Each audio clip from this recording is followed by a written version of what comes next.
Oyo. Nacio. Ni araneirwo. Ngiri mara me makauna. Na ndimoretie maita matara. Ni ndendaga ne vipte. So ciakwa ni kuma ndona kibande ndimucoke. Umucoke. Anjira ni ndire no ni tuingire village bar haria. Ngugurire kindu o hindi ndanyua wa mbere na wa keriri.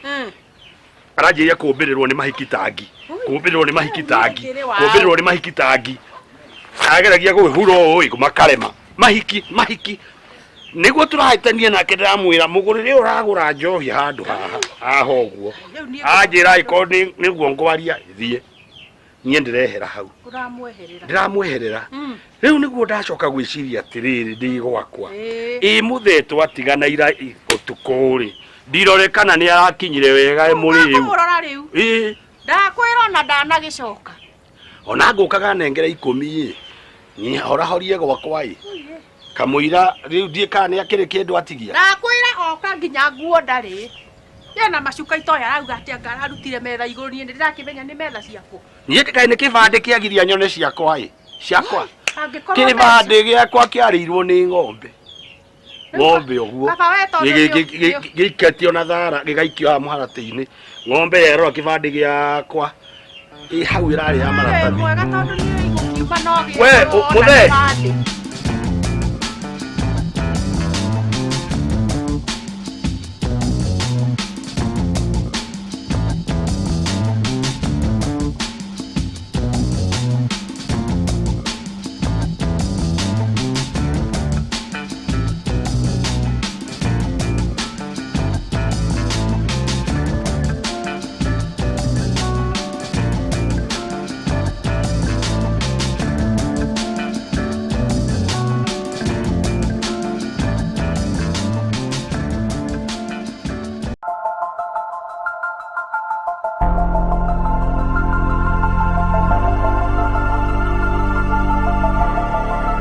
urerorera Captain TV.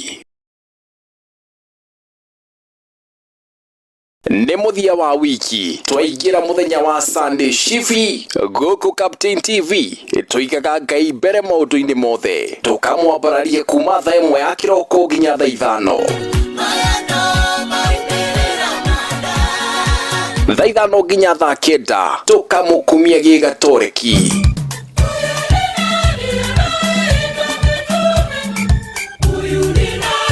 thaa 9 nginya thaa 1 tugakwihurira cama wa gatene ndoragana thirito engare hatia ire wawendo amudharaba ni thiini wa Sunday Gospel Captain TV mwihoko wa rucio unene wa Ngai irene murata werutiria gikwa yegethanweke ugai wa moyo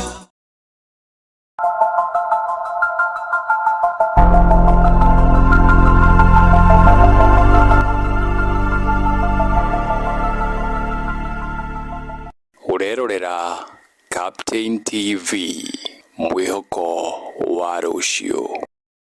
Introducing SkyStep Digital Media Solutions, the road to your success in business. We bring you Captain TV, Mwihoko wa Rucio, SkyStep Advertising Magazine and SkyStep Digital App, unleashing your business potential. Nĩ mũthia wa wiki twaingira muthenya wa Sunday shifi guku Captain TV tuigaga Ngai mbere maundu-ini mothe tukamwambararie kuma thaa 1 ya kiroko nginya thaa 5 thaa 5 nginya thaa 9 tukamukumia gigatoreki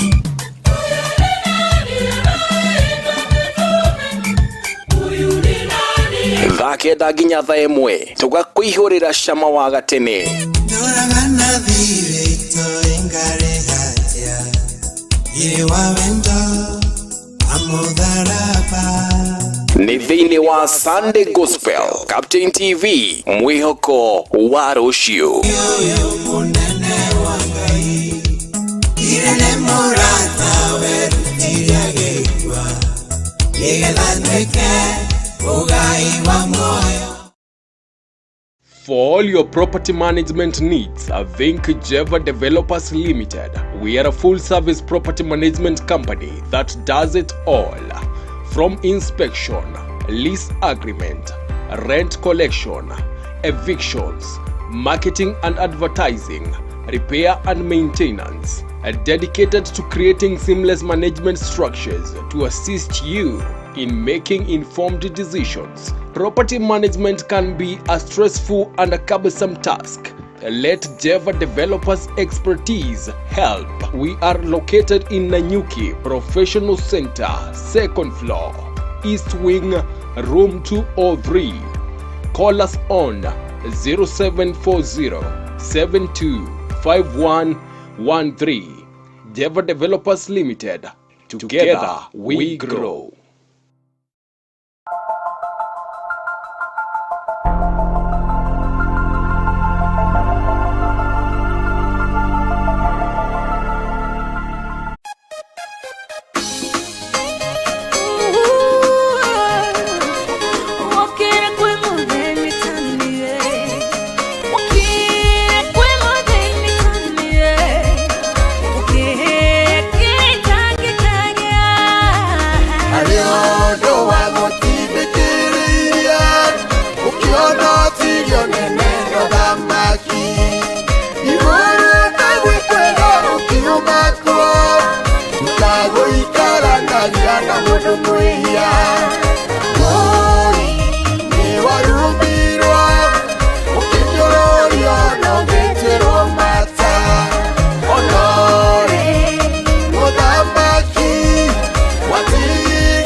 kana ndeto iria tũrutĩtwo nĩ ũũgĩ wa andũ tumanagia na ciugo iria tũrutĩtwo nĩ ro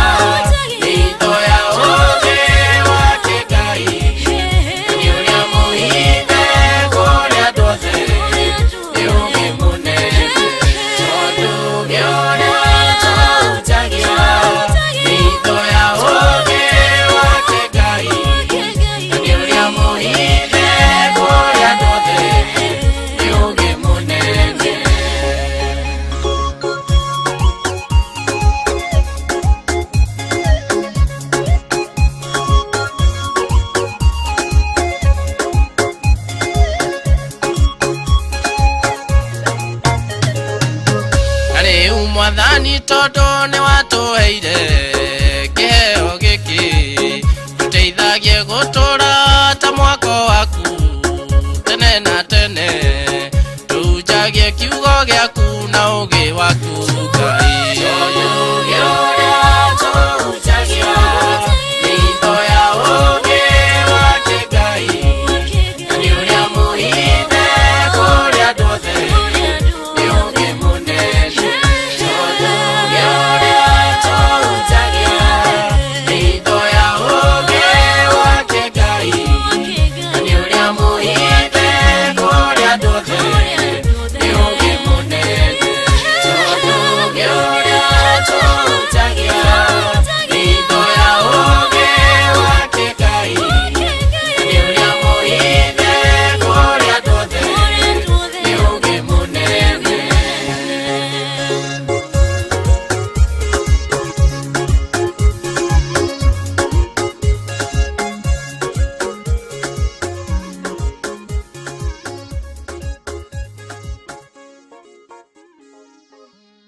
Ngai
Kinyanira, na rĩrĩ gakinyanĩra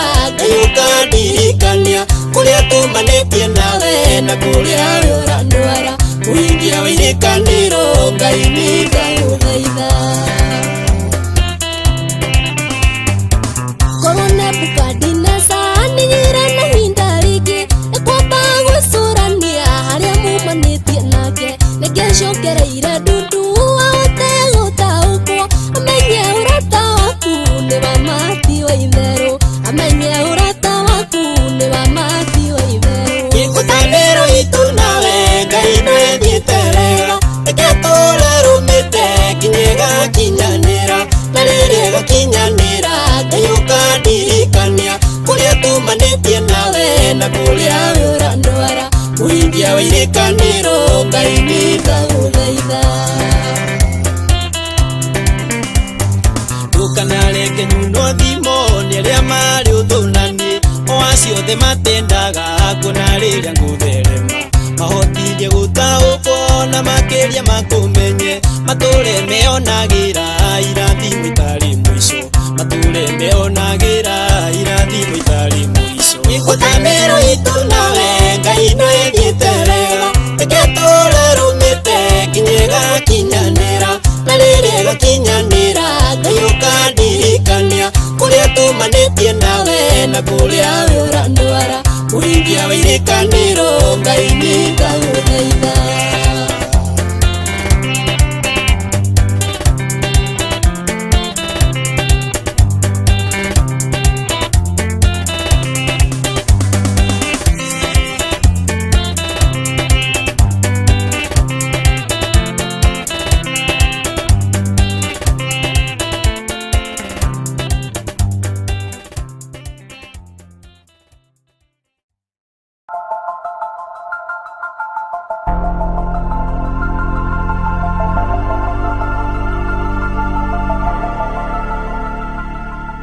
Urerorera Captain TV.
ngoro ikenete nanie ndure ngicokagia ngatho ngoro ikenete.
For good order and pursuant to Rule 17 of the Tunga Rules, which empowers the court on its own motion to consolidate matters for expeditious disposal.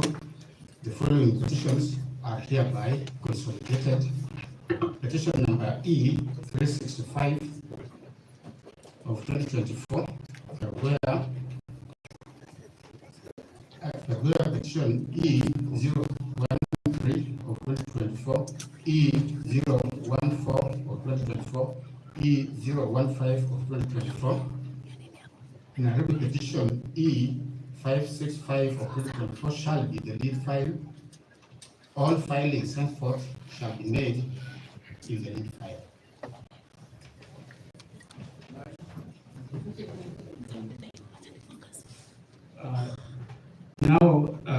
Pursuant to that consolidation, the parties shall appear as follows.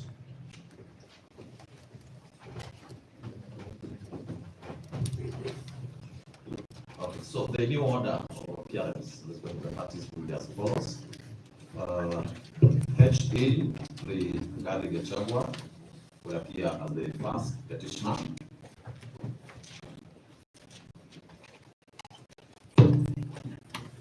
The second petitioner will be Thomas Kimoto Maingi.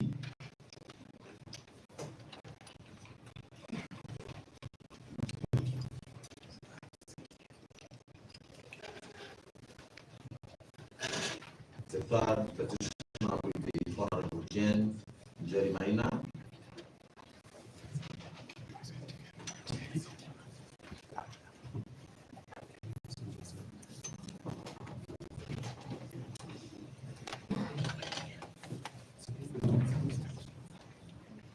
The fourth will be Honorable David Munyi Mazenge. Fifth will be Peter Gichobi Kamoto. Sixth petitioner will be Grace Mothoni Mwangi. Clement Mochiri Muriuki will be the sixth. And the seventh will be Edwin Monene Kariuki.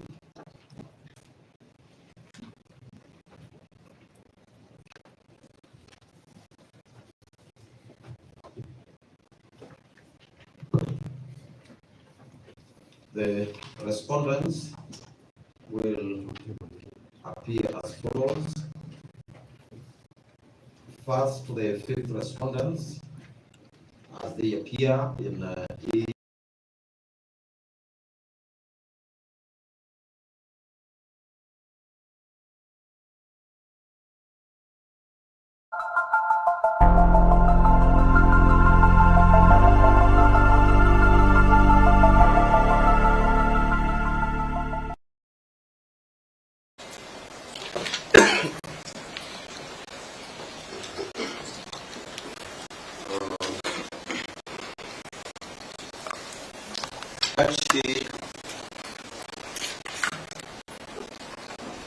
William Ruto, the President of the Republic of Kenya, will appear as the sixth respondent.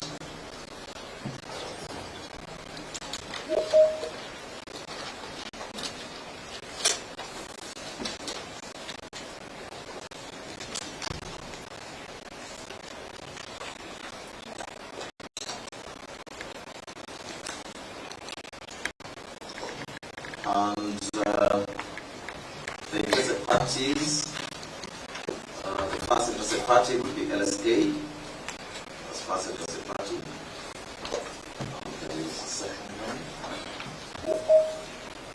The second one will be Professor Kithure Kindiki, the second interested party. Unless there's a party which is left out.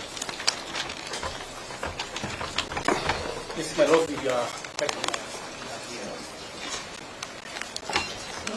I should have with your payment. Is there anybody who has been left out on the forum to amend the constitutional questions? Yes.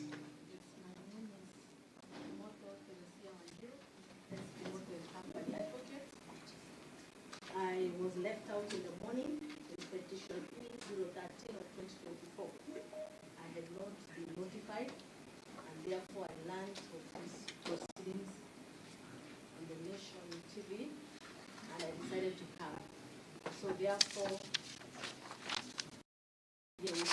matter, because Judge Richard Moore was very clear that we are going to be notified once the file is forwarded before the Chief Justice. There was no communication, so we were left stranded. What is happening? And our petition is being mentioned here today, and therefore we have had to rush very fast so that I can make it in the second session, after the session. Therefore, I wish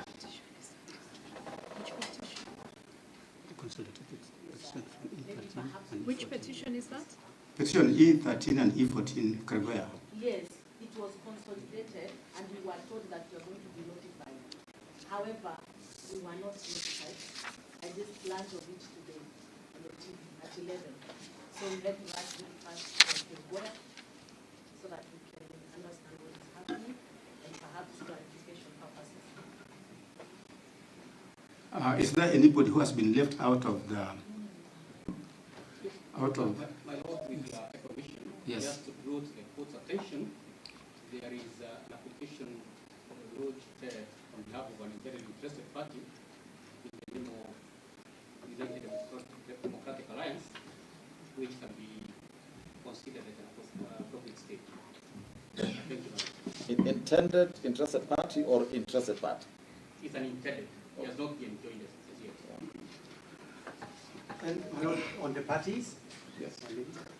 in this petition, I'm assuming it's one of those that you have mentioned, 528 of 2024. No, it's not. We have not mentioned that petition, and on that score, let me say this, that in the morning session, there were parties who had mentioned different petitions which were not before us. I think we should be very clear that we can only deal with matters which are before us. Should there arise a need for us to mention any matter which is not before us and which has been placed before us, we shall make that communication. So I think we need to be very clear that our jurisdiction is prescribed to particular files. Thank you very much.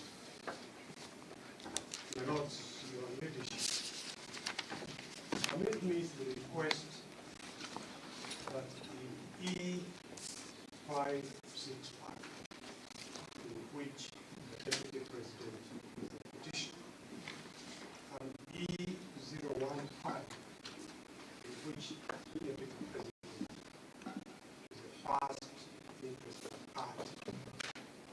Let the record of this matter show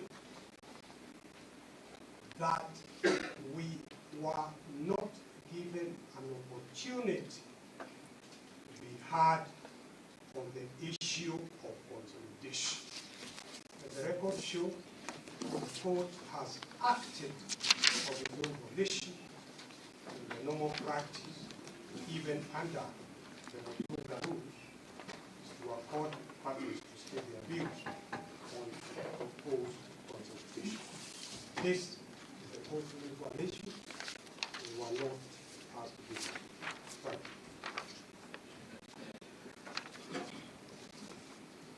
Thank you.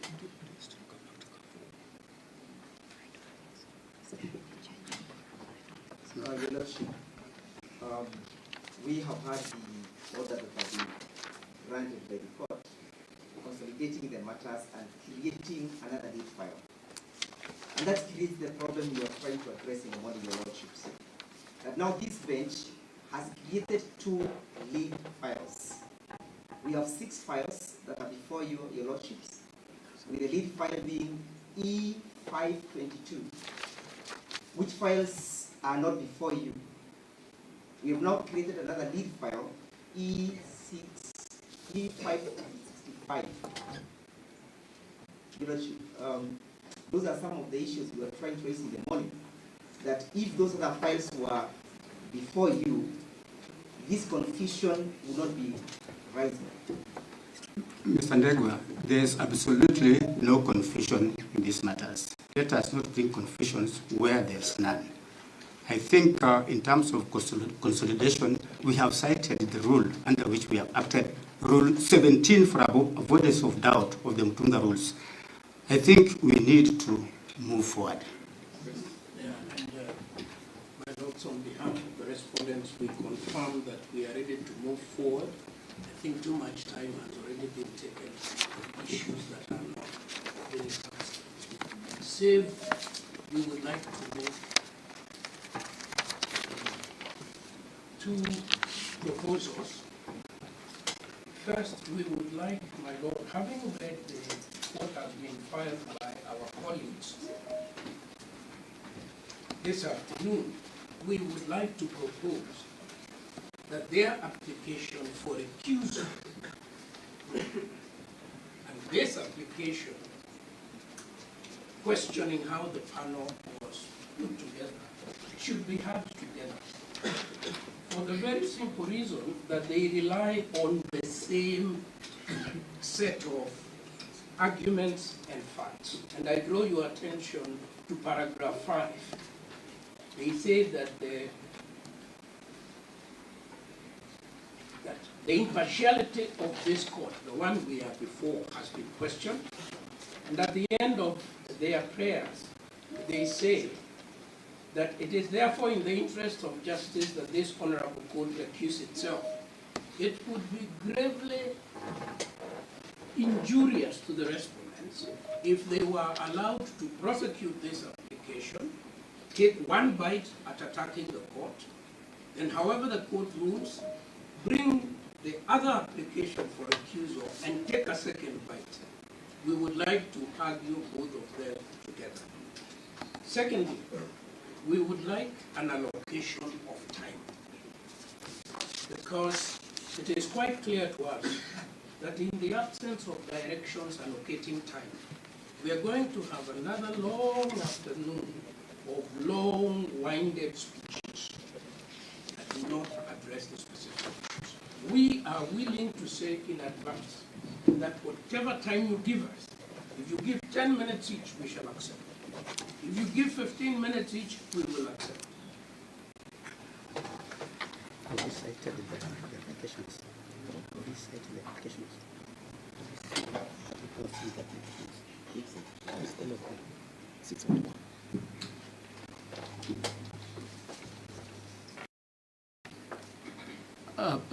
Mr. Professor Githu, which applications have been filed? How many applications? The one you directed, my Lord, in the morning. Yes. Yes. But it is in that application that has been filed by Jindo Matiba and company advocates.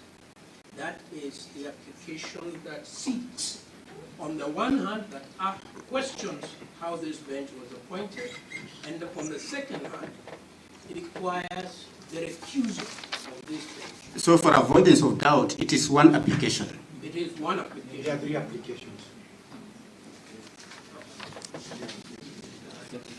But there is an earlier application for recusal. That's why I'm saying we probably can hear both of them together. Yes.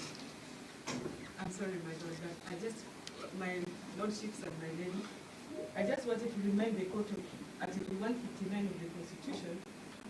In exercising judicial authority, the courts and tribunals shall be guided by the following principles. And 159(2)b, justice shall not be delayed. So I'm requesting my lordships and my lady to kindly refer to that provisions and let us move forward. Thank you. My Lord, let it come on record that this is the first time in which, on a matter of extreme national importance, we've been given 1 hour to be able to do an application, serve it, and come back to court. We have tried to do the best that we could in terms of complying with those directions. Of course, one of the issues that we could not be able to do is that the written application could not be able to do full justice to the instructions that we've been given and to our case. And therefore, my Lord, when Professor Gedu Muigai stands senior counsel to say that we need to be gagged on the issue of time, we protest. We shall require sufficient time. This sufficient time is not forever. this sufficient time, at least for purposes of the three, presenting the one of that application, is 1 hour. It is the least that people deserve in an application of this nature. Second issue, my lord, is the issues of consolidations. Those issues of consolidation are as different as UDA can be from Jubilee. And the issue is, for purposes of the difference, the application under Article 165, and we did not hear you talk about the inclusions, because we've had to include. Their earlier complaint in the morning. Lord, I'm sorry to say this. I have. Yes, I want to interject. If my learned friend is appealing against your orders, then there is the right forum. There is no order. My lords and my lady take charge. There is no, I'm responding to what has happened. Let us be fair to each other. And my lord, what I'm saying is this, that for purposes of those applications, the application under Article 165, because in the morning when we raised the issue orally, the questions that was raised, you are raising issues against the Deputy Chief Justice, who is not a party. She is a party now, and we have served her. We do the application on the issues of the constitutional violations regarding the empanelment of this bench. We shall need the court's directions on that issue. And we've gone through the authorities within the short period that we were here. So we are standing on solid grounds. We just need sufficient time to do our business. Issue number 2, my lord, if that applications were to succeed, then it would effectively mean, as my learned colleague Mr. Ngoya had indicated, that then the issue of recusal of your lordships becomes academic. But if your lordships were to hold that all these serious injustices that the petitioners allege were committed by the Deputy Chief Justice are okay, then we shall now address you, the issues that concerns you. And I need to add, on the issues of authorities, because now we've been told different instructions. When we came here, we thought that while we were proceeding and taking directions, prepare the team in the office, let them prepare authorities to argue on the issue of recusal. When we were given 1 hour, we told them, oh, stop on the issues of recusal, now we are dealing with another thing. So, my lord, we cannot be able to argue, if it is today, we cannot be able to argue, as expected by our client, on the question of recusal. And there is no similarity of issues. Therefore, my lord, I urge you that let us adopt fair procedure. This fair procedure has always been there. There are 2 applications. Where are the 3 applications? At least I know, Deborah will mention one. Yeah. We are actually bringing them even. One of them in number 015 is an application dated, I believe, yesterday, 21st of October. There is another one.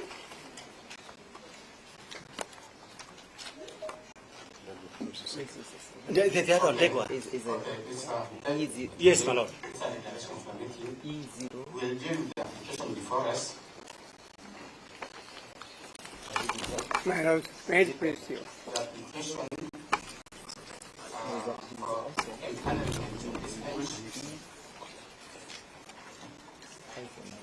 The application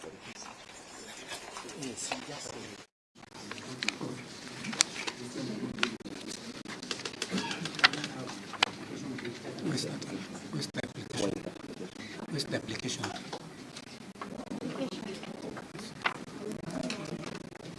Empanelment.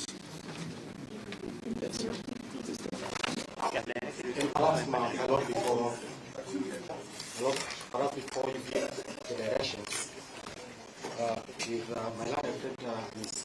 Kimotho, she's informing me that she was not aware of directions in the morning, that applications be filed and we come back before you. And now her petition has been integrated in the consolidated petition. That is petition number E013. Therefore, she's not been able to file an application either for recusal or for challenging the empanelment. She was just requesting if she can be served with those applications and the responses, and she be given time, 1 hour just like the others, to file her similar application if she so wishes.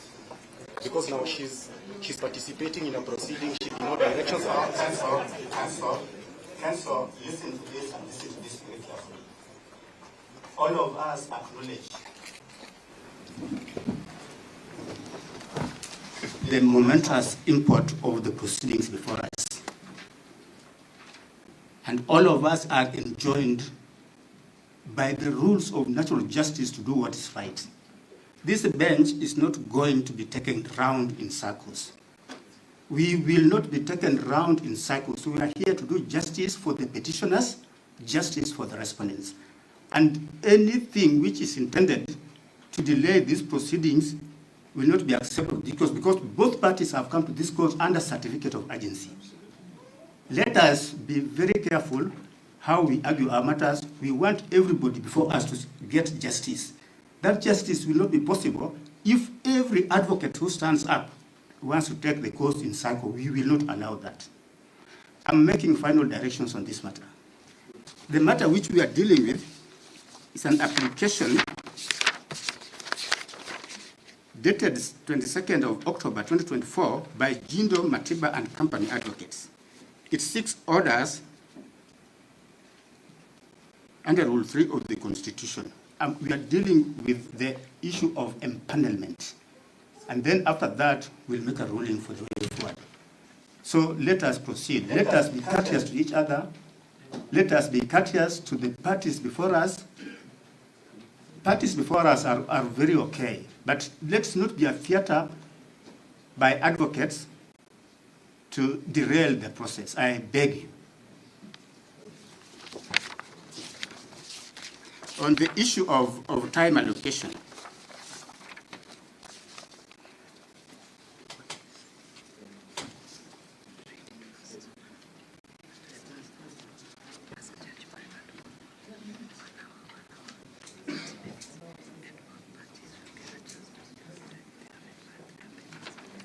Judge Mureba will give the final issue directions on time.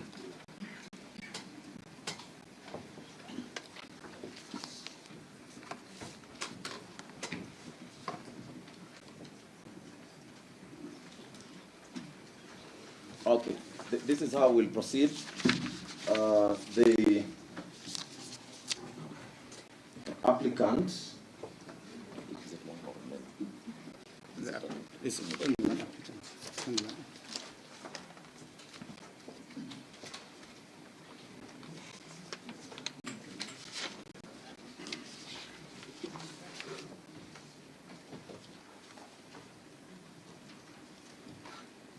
the applicants will have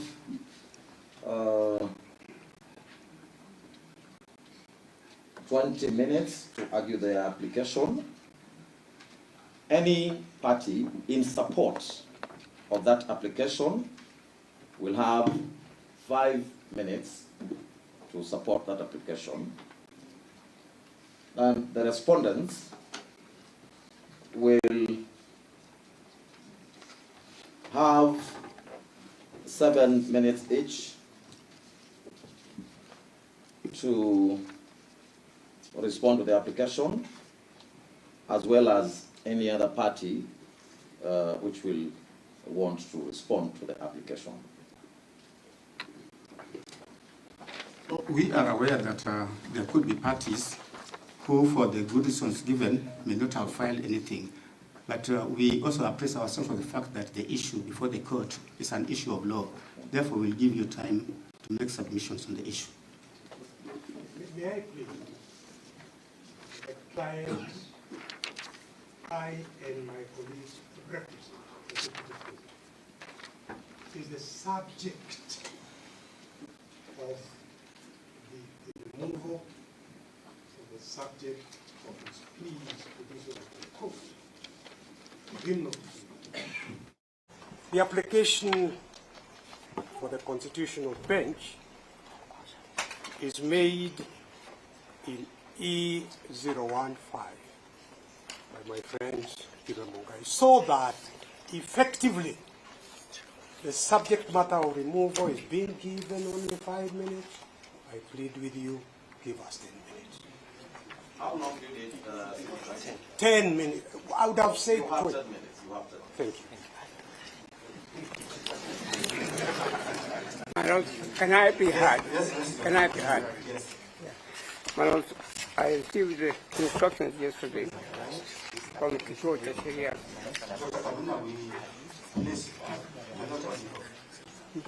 Oh, I'm sorry, I speak loud. I received the instructions yesterday from Kishore Syria that I come and make an application that Kishore Syria would like to be enjoined to this matter. We all know Kishore Syria. We can't pretend that we don't know Kishore Syria. And we know the role Kishore Syria has played in advancing jurisprudence, constitutionality, and the rule of law in this country. So I urge you respectfully that you place my name on record. Secondly, I would like also to place my name on record in my own right as an elder at the bar and one who has seen quite a number of things which I may not be able to say if I'm representing Kishore Syria. That is okay. Thank you very much. May I then comment on one small thing, my thoughts? My lords, the country is in a crisis. There's a constitutional crisis. There is a national crisis. And our coming to this court is like commencing or opening an opportunity for healing in the country. And if I may say so with tremendous respect, this is not a matter where it should be allocating some 5 minutes, 10 minutes, 20 minutes. No, that is not suitable. Let these lawyers talk. They are part of the healing process to the 15 million of Kenyans. A number of them are glued now to radios and TVs trying to hear what is being said in this court. And for this honorable court to come and say that my ever friend, Mr. Mwite, will only have 10 minutes, will have no 5 minutes. Mr. Mwite asked for 10 minutes and we allowed him to have 10 minutes. He said so because he was under coercion. That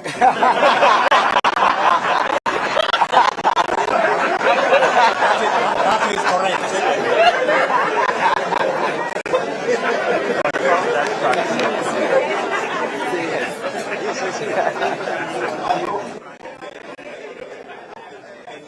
My lords, may I say, I have taken the trouble to read this constitution of Kenya.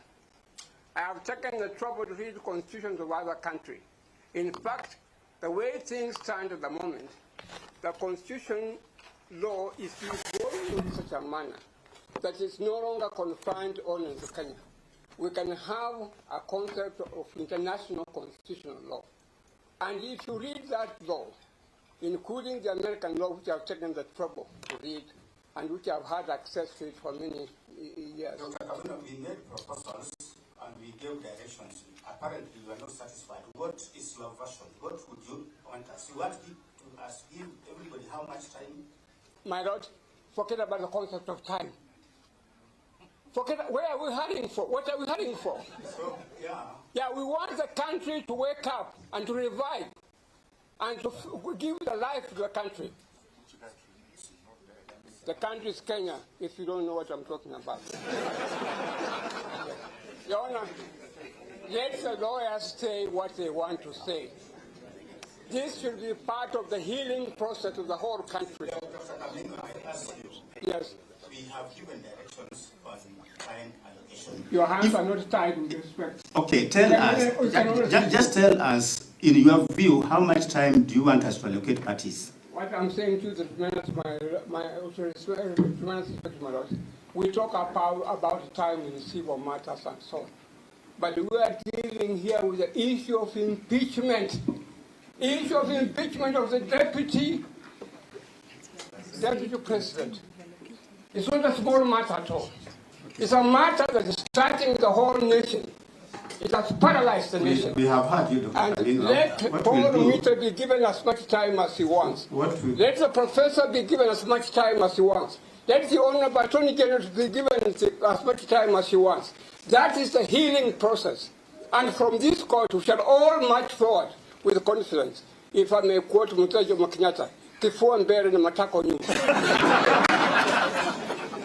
Yeah. Okay. Let us do that. Let us forget about time. Where are we going? Where are we going? Please, I'm speaking. Will you speak? Sit down. With respect, will you sit down, please?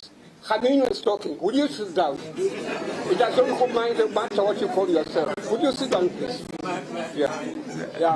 I am talking. I have got the floor. The rules of this court, senior counsel has preference, speaks first before any other person except the Attorney General. So if you would please sit down.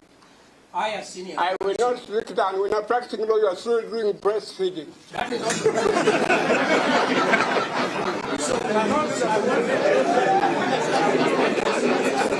Don't give yourself serious titles of the deserve. You are doing previous. Excuse me. You are doing breastfeeding. Don't give yourself titles which you don't deserve. My Lord, what Dr. I'm saying to you. Finish what you're saying. What I'm saying to you, my Lord, we need a healing process, and this court is going to provide that healing process. Let the lawyers say what they want to say. What are we hurrying for?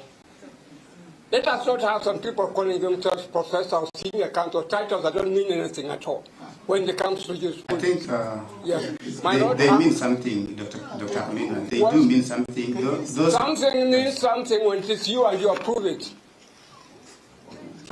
Yeah. My Lord, all that I'm saying to you, let people talk. Let people address you. Where are we going? People will talk. When the country is burning. Dr. Kamina, you have made your point. Please. Yes, thank you very much. You have made your point. I have made a point. Yes. Professor. We have a Deputy Chief Justice who has been removed irregularly. Let us be given time to be able to address you. Thank you. I think those of us who are representing substantive respondents, we all agree that you have given orders that we will comply with, including my learned senior P.K. Moite, who I believe you have added some more time and he's happy with that. Maybe it would help if we informed Dr. Kaminwa that it is not the whole matter that is being heard in 10 minutes. It's a very small slice of an application on empowerment. That's all I wanted to clarify. So, Dr. Kaminwa, I've heard what you said. Thank you. We'll stick to the time allocations, but in the event that one party needs more time, they will tell us. Well, when we come to substantive matters, let people say what they want to say. I agree with you. Where are we heading to? Thank you. Yes. Thank you. Madam, in view of that time allocation, and I thank Senior Counsel, the senior most going by the Kenya law reports before you, may I... By the way, mention my name. Mention my name. Kamino. Thank you. My Lord, even the report of the East Africa Law Community confirms that. My Lord, the point I need to make, and I beseech you, because of the serious time that we had to prepare this application, I could only prepare for certain aspects of this application. My colleagues, Professor Gada, and my colleagues, Ndegwa and Jiro, within the 20 minutes that you have allocated, I will say my piece. It is insufficient, but I'll try. Please give Ms. Professor Gada and Mr. Ndegwa and Jiro 10 minutes each, and at the end, when we hear what the respondents are saying, you kindly give me a hint, indicate 20 minutes to do a rejoinder. That will enable us to be able to proceed without anybody feeling we want to be here forever. We don't actually want to be here forever. We want to deal with the business of the day. So that does not change any time allocations by more than 30 minutes. So I urge you a lot. So who's starting? I'm starting. Okay. Yes. so that I do 20 or gather 10, 20, because he has to deal with some authorities. And I didn't get enough time. And Mr. Ndegwa 10, then I'll do the rejoinder. My Lord, the application that is before you is dated today. It is supported by the affidavit sworn by. It is supported by the affidavit sworn by Honorable David Milimani. And for the record, all lawyers from Matiba, Ogada, Ndegwa, and myself, the record indicates we act for everybody without drawing any distinctions, because there will be no time for that. So we act for all the respondents, all the petitioners, for purposes of E015. My Lord, before going on to argue this application, there is a small point that I wish to make regarding the issue of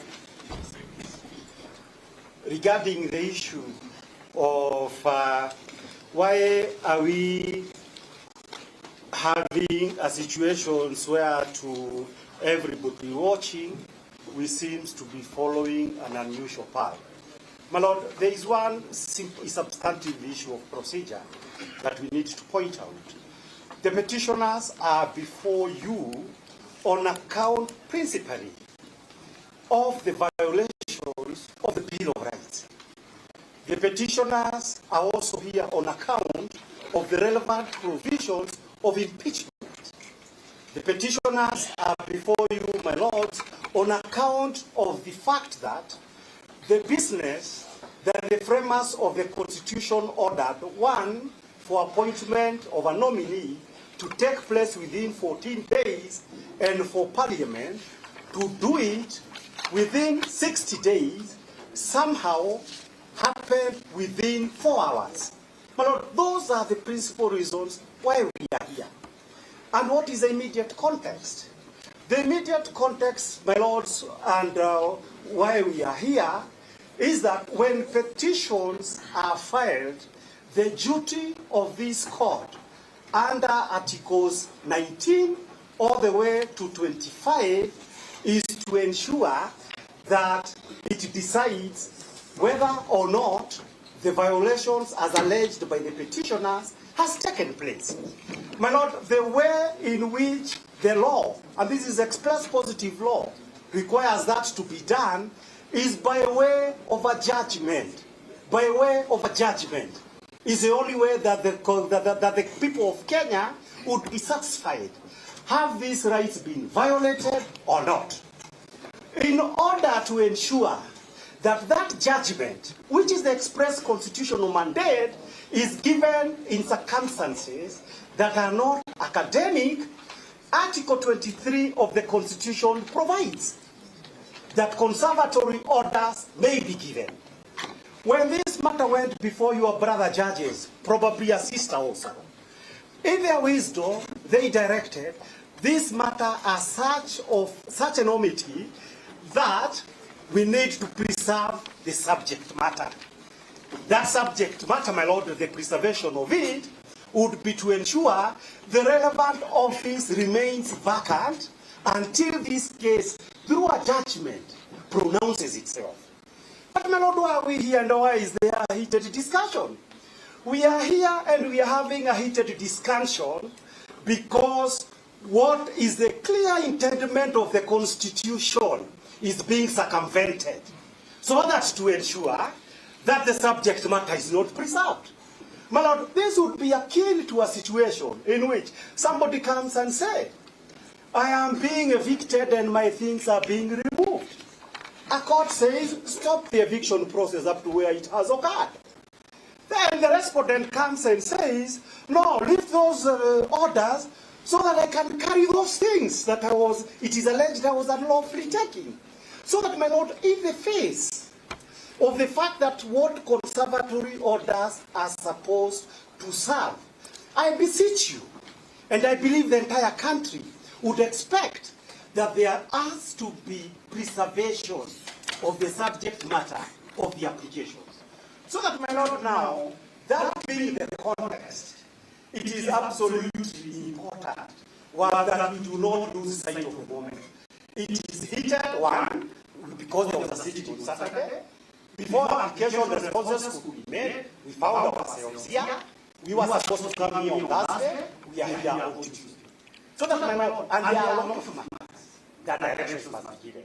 So that, my Lord, that context would be absolutely important, because when all is said and done, the critical issue before this court is a right under Article 25, the right to fair hearing and human dignity.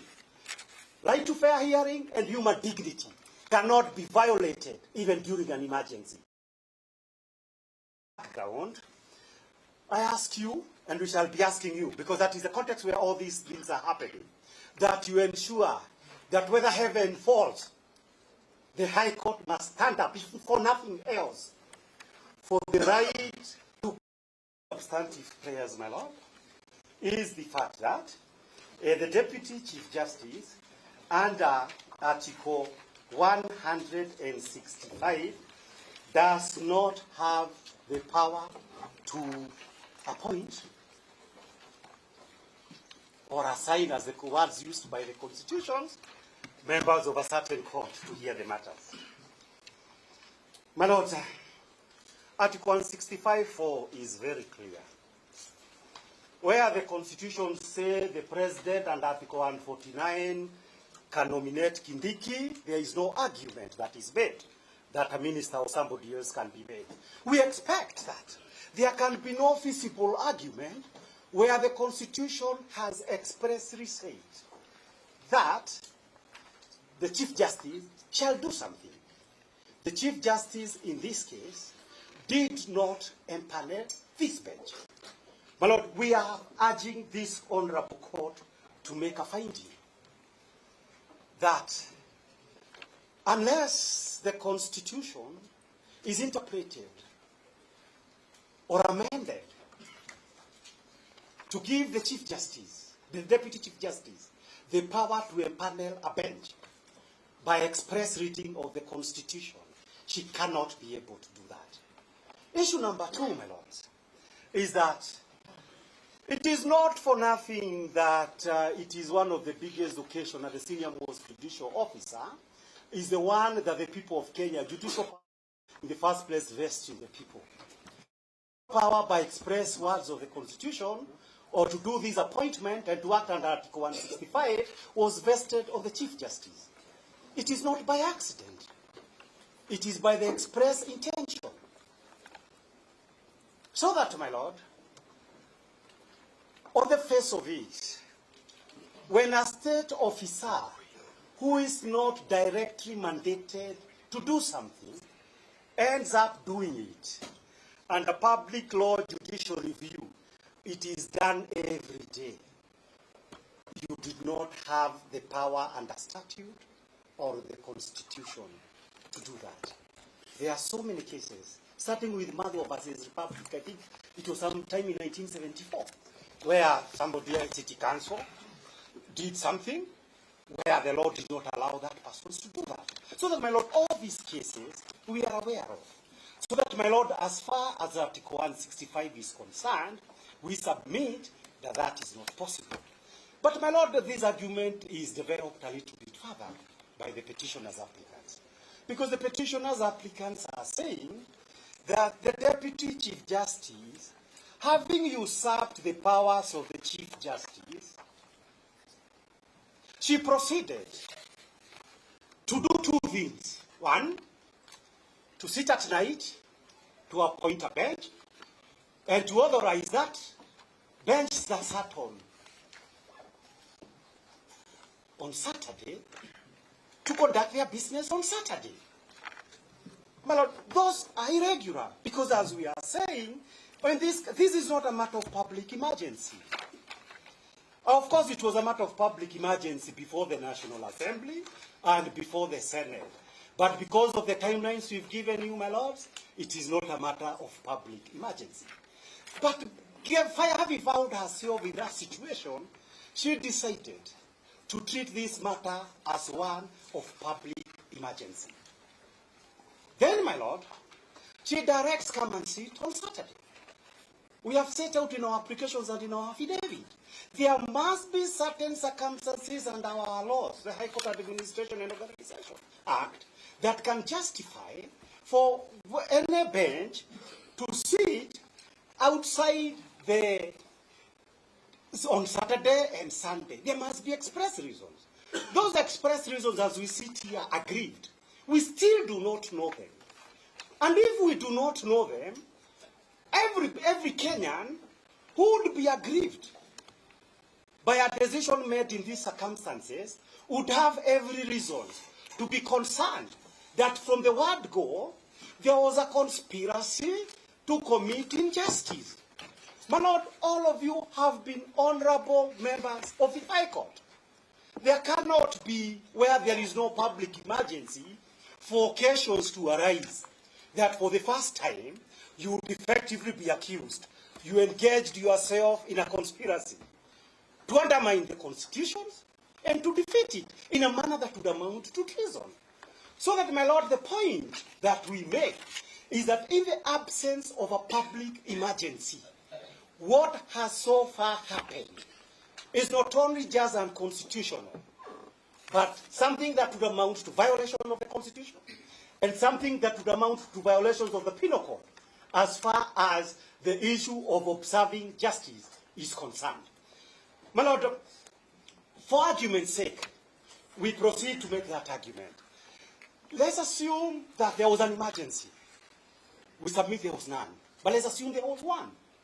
If there was an emergency, then it was incumbent upon the Chief Justice to read, and they were in the newspaper and in the news, all these cases that honorable judges of the High Court from various stations had recommended for a bench to be appointed to hear them, to consider them, and place them for hearing on Saturday, and to fast-track that hearing. But, my lord, what is it that happened? My lord, what actually happened is that you have a situation whereby the respondents, who are basically agents of the government of Kenya and its various appendages, have gotten their applications to be satisfied and for a bench to be specially convened to sit, because from the standpoint of the petitioner, to set aside the conservatory order in order, as the petitioners contend, the violations of the Constitution may be completed. My lord, justice in this case, if it means anything, it must mean a very simple issue. The multiple violations of the Constitution that are already ingrained and embodied in the various applications, we cannot allow them to be completed, because this is what it's all about. This is what the decisions of the Chief Justice was all about, to complete the serious violations of the Kenyan Constitution. By your oath of office, your lordships are committed to stop a respondent and the government and its appendages that act in this manner. My lord, what does it amount in law for the Chief Justice to say you have about 15 or 20 cases, as I hear from my learned colleagues who have been in this matter longer than me? I'm here today for this matter, and I'm here because there is a constitution in Kenya. My lord, that being the case, there has to be satisfaction. If the Chief Justice, and she's a party in this application, cannot be able to justify why did you choose to address the grievances of the Attorney General and the government of Kenya and leave the petitioners. The first right of hearing under our Constitution, I deal with Mutunga rules every day, is that the petitioner will have their rights to be heard, to prosecute their case. That is what the Bill of Rights means. The respondent, even under Mutunga rules, will respond and answer the allegations that have been made.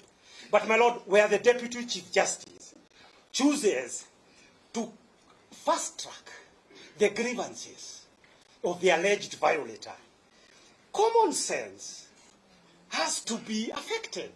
My lord, the conscience of this court must be bothered. Such conduct in the normal sense of things. We went through the removal of judges during those days. There was just minor infractions of the right to be heard, and judges were shown the door home.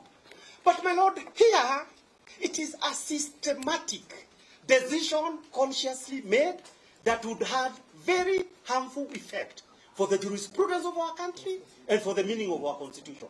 So that, my lord, so that my learned friends can be able to speak for themselves, we are alleging that as long as the bench has been appointed by the Chief Justice, who has declined to follow the fair process for purposes of appointment of the various judges to sit, there cannot be a valid appointment. Not because I and my colleagues here would have anything on a good day before any of you, your lordships. We have done very many matters. You have courageously stand up for the constitutions in various matters.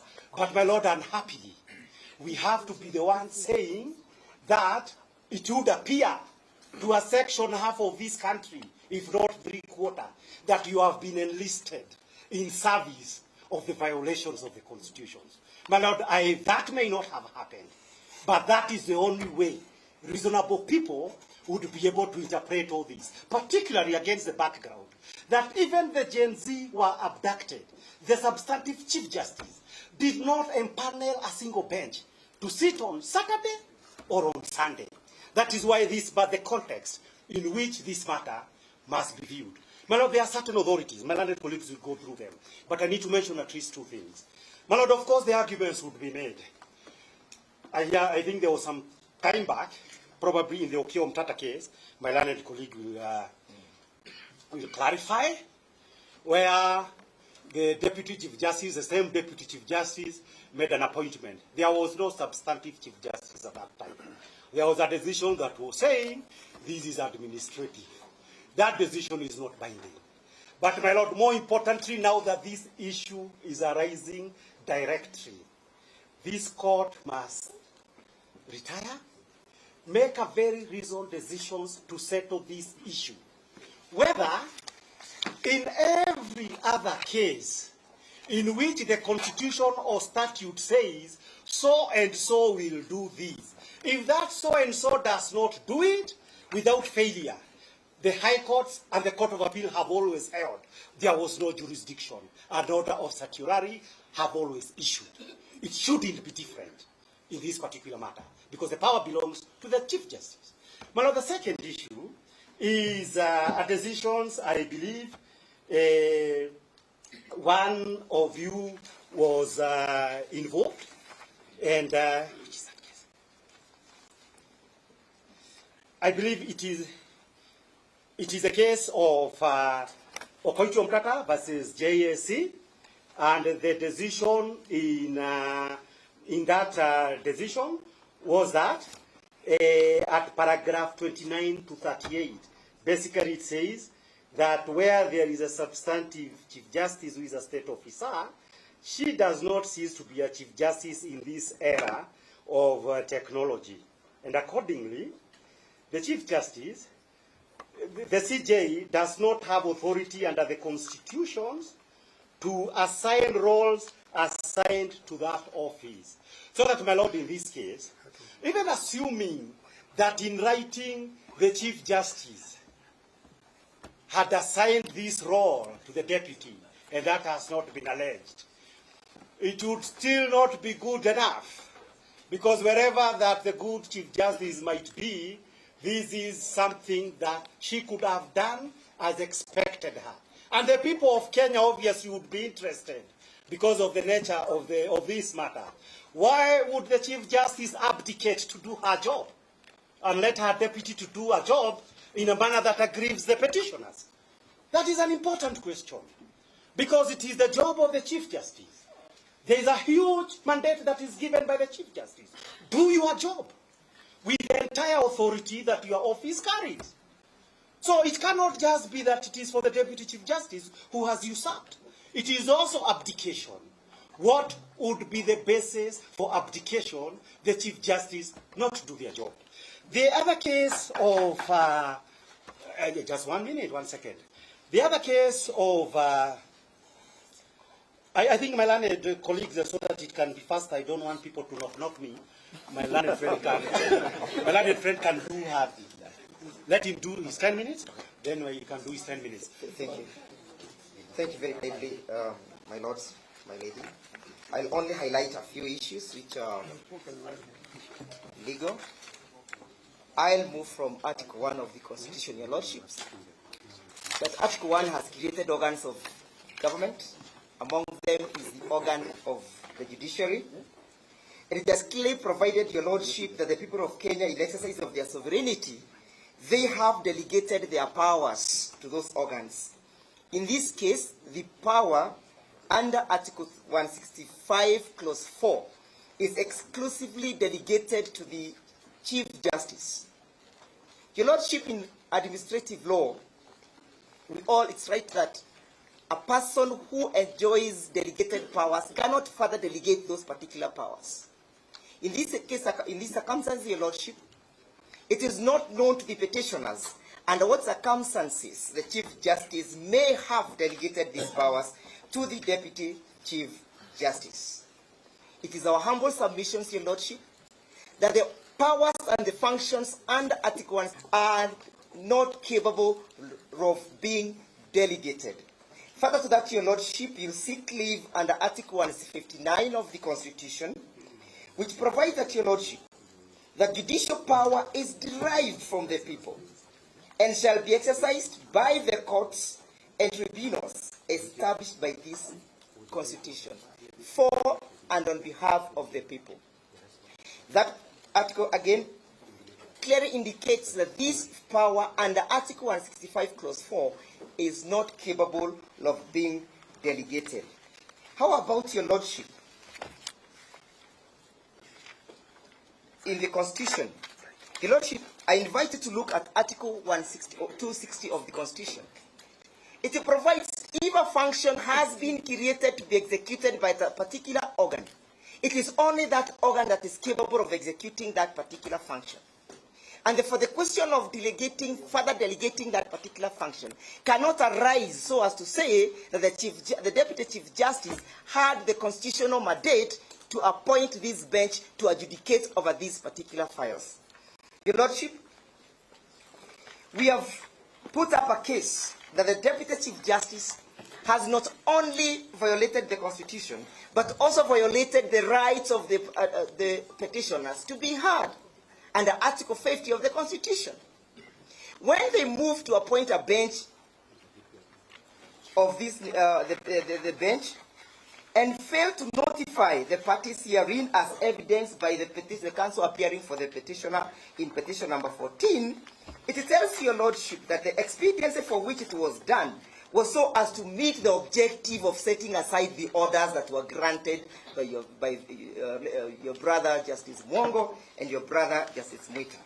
Your lordship, when you retire to make a ruling of our application, it is important that you pay serious attention to paragraph 12 of our affidavit, paragraph 21 again of the affidavit, paragraph 22 again, and also paragraph 27. And then you might want to ask yourself, under section 10 of the High Court Organizations, High Court Administration Organization Act, how, under what circumstances did the Chief Justice, the Deputy Chief Justice, authorize you to sit on a Saturday? Under what circumstances did the Chief Justice herself, Deputy Chief Justice herself, sit at night, in the wee hours of the night, ungodly hours, and constituted this bench? Your lordship, it's our humble submissions that Article 10 has only arrogated that function again exclusively to the Chief Justice, and that the Deputy Chief Justice has no power under Section 10 of the High Court Organization and Administration Act to order you or to authorize you to sit on an odd day like that or the Saturday. Your lordship, permit me to draw your attention again to the case of Omtata. When you retire and the judgment will be highlighted by my learned friend, it is of importance, your lordship, that you look at paragraph 192 of that judgment. It has given the circumstances under which the Deputy Chief Justice can act in the absence of the Chief Justice.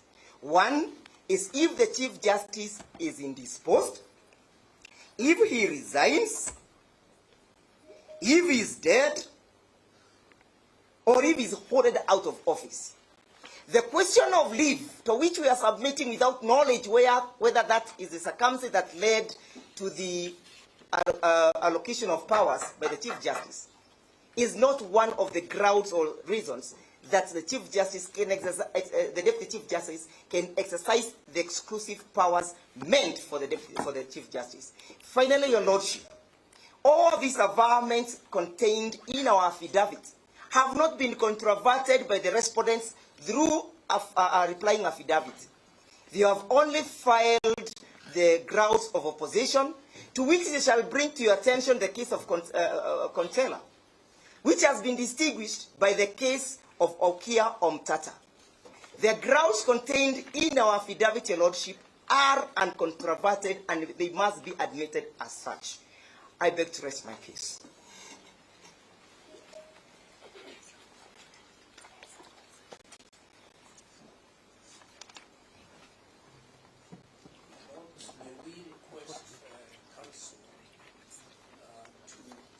Specific reference to Okio Matata has been mentioned by two counsel. He's probably the most prolific litigator in the history of Kenya, so we don't know which of his many cases are you referring to. I will certainly be addressing my senior at the bar and senior at the academy, Professor Gideon Mugai. It is a pleasure being with him in court. A man or woman who plants a tree, not knowing fully well that they will not sit in its shade, knows the meaning of life. You sit today in such an epochal moment that what you do here has significant ramifications for the Republic of Kenya. It is for you and the court to rise to the occasion. This court has defined the Constitution as a transformative constitution. And this was done by this very court, differently seated in the BBI case, David Ndi and others, versus the Attorney General. And this is what the court said about the Constitution 2010. It is a constitution of a transformative character. And this transformative character of the Constitution induces large-scale social change, including the character and conduct of politics. That the Constitution bears an internal theory of interpretation. The starting point for discerning that internal theory is Article 259 of the Constitution. That formalistic approaches to constitutional interpretation are not favored. And lastly, that the Constitution has provided for its own theory to protect its values, objects, and purposes. That is what is before you as a court today, that you are supposed to maintain that innate character of this Constitution as a transformative charter. The other side has filed grounds of opposition, and in their grounds of opposition, they raise a case, Lorna Conchela and others versus the Chief Justice. That was the grounds of opposition by the Attorney General. And in that case, this High Court said that the power to appoint a bench is administrative, and that that power can be performed by the Deputy Chief Justice in limited, constricted circumstances, such that the normative holder, the Chief Justice, performs it, but the Deputy Chief Justice has to perform it in certain limited circumstances. Those limited circumstances have to be demonstrable. That is Conchela. Your Lordship, Justice Murima, sitting in Okoiti versus JSC and another petition, E408-2020, 2021 EKLR. I believe that is what Professor Gidu Muigai was asking about. Paragraph 29 to 38. Justice Mourinho finds that the authority under Article 165(4) is a constitutional authority, such that that authority cannot be delegated by the Chief Justice, because the Chief Justice does not cease to be a state officer, even on leave.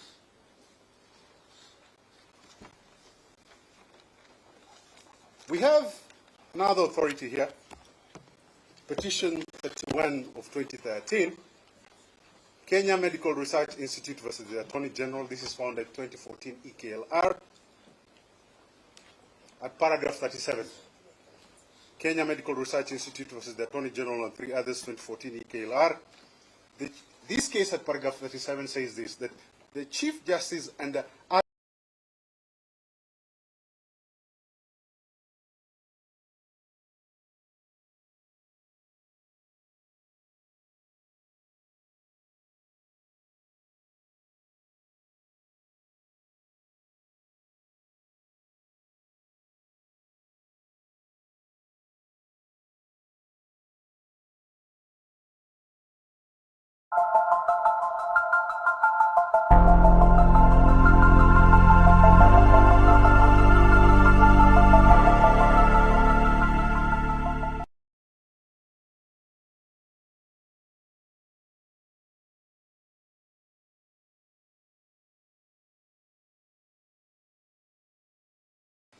this case at paragraph 37 says this, that the Chief Justice and the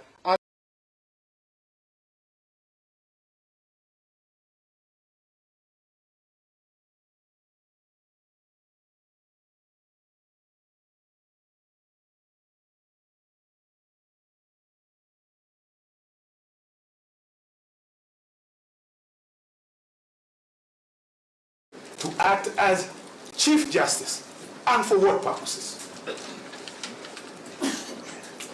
Ladies and gentlemen, Honorable Court, the Greek tale of Ulysses, the coxswain who was asked to block his ears using wax and to avoid the temptation of alluring music, that story echoes well for you today. It's politics, there's a lot of heat and rancor, but for you, as the court, an apex court under the Constitution, yours is to uphold and defend this Constitution as required at Article 3. That's the sole mandate of this court. Thank you.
Clause 1 of the Constitution.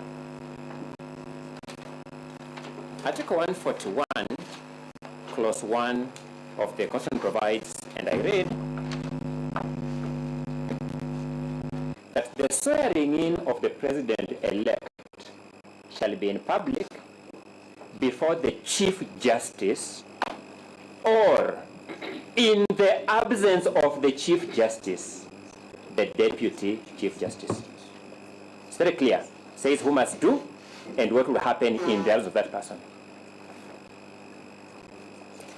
Article 148, Clause 4 of the Constitution provides, and I quote, the swearing in of the Deputy President-elect shall be before the Chief Justice or In the absence of the Chief Justice, the Deputy Chief Justice, and in public.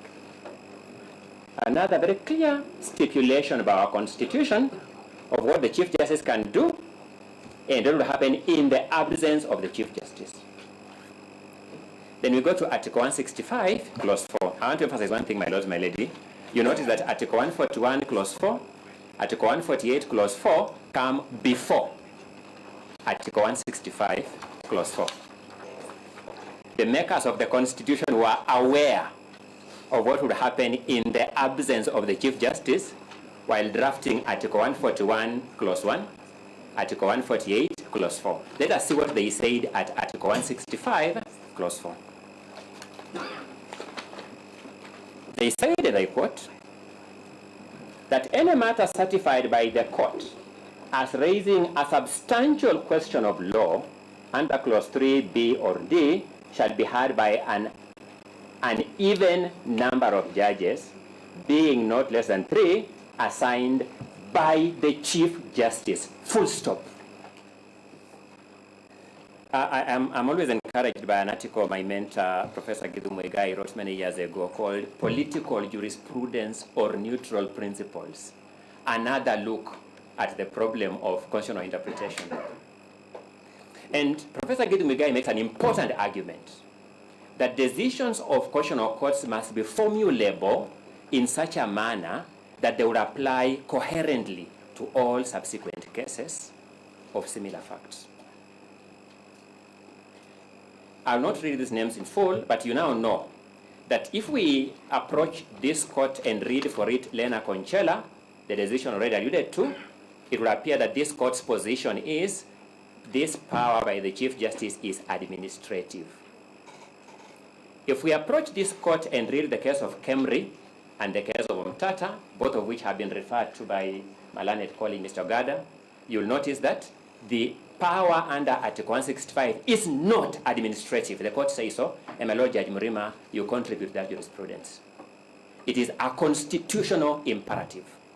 I think my teacher, Professor Rigathi Gachagua, would frown at that in jurisprudence as being political jurisprudence, because then we cannot answer first-year law student coherently. Is it administrative or is it not? We will find it difficult to answer it. Fortunately for you, as judges sitting here, you are not bound by those previous decisions, and you must come to the correct interpretation of the law in a manner that would address similar cases in the future coherently and without subjecting the judiciary to possible embarrassment. So then you will have to go and read what the two cases say, Kemri and Omtata, constitutional imperative, and what Conchella says, administrative. But then you look at the eventual verdict in Conchella, even when they say it's administrative, they set out the preconditions for that. And the question you want to answer is this, my lords: have those preconditions even been met, assuming even that you take it by administrative, for the Deputy Chief Justice to take up the tools of constituting a bench? Because that's the limited question that we are here to address and to guide this court. I make an argument that none of those grounds has been met. For example, we sat in this court in the morning, and I know this question will arise subsequently when we deal with the application for recusal, where my lords say, no, you know, in the virtual courts, in the virtual system, we can sit on anywhere.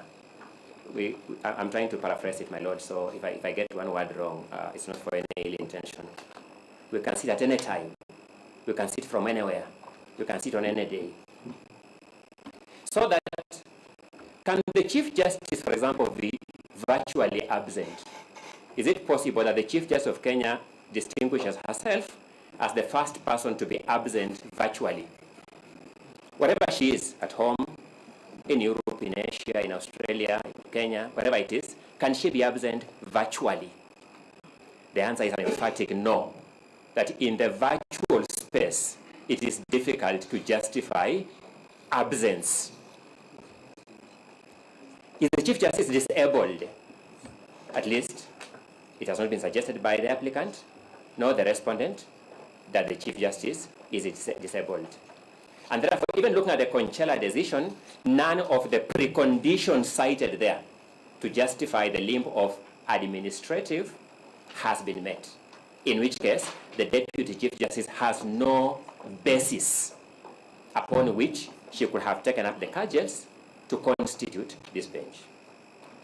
In a virtual court, my lords, and we must be very careful about this, because I kept asking myself this morning, I've never been a judge, maybe one day I will be, maybe not, how uncomfortable it would be to sit as a judge when you perceive that some of the parties believe are uncomfortable with you. It must be a very frustrating situation to find oneself in, and my sympathies go out to all judges who find themselves in those circumstances. Just 1 minute for this argument.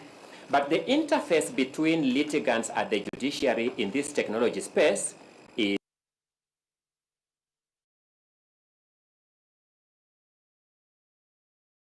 the e-filing system that we are interacting with.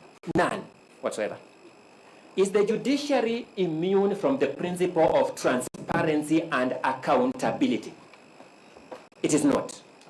If the Deputy Chief Justice makes such a consequential move as taking up the powers vested expressly in the Chief Justice, that's a matter she must, number one, expressly disclose by lodging it in the CTS for us to interact with. Number two, provide reasons for taking up that role in that direction. We ought to have seen a decision saying, for the following reasons, I take up this role of the Chief Justice, then proceed to give directions. In the absence of that step, my lord, you have stood up as individual judges, as some of the greatest defenders of our Constitution. That character you have established in the past demands that you look at the Deputy Chief Justice in the eye and say, you may have been well-intentioned. You erred. You fell short of the constitutional standard, and therefore, by virtue of Article 2 of the Constitution, what you did was null and void. Our seating, the three of us at this bench, is null and void. We must down our tools at that juncture. Allow me to invite my senior colleague, Senior Counsel Paul Mwite, to carry forward and finish our argument. And thank you so much.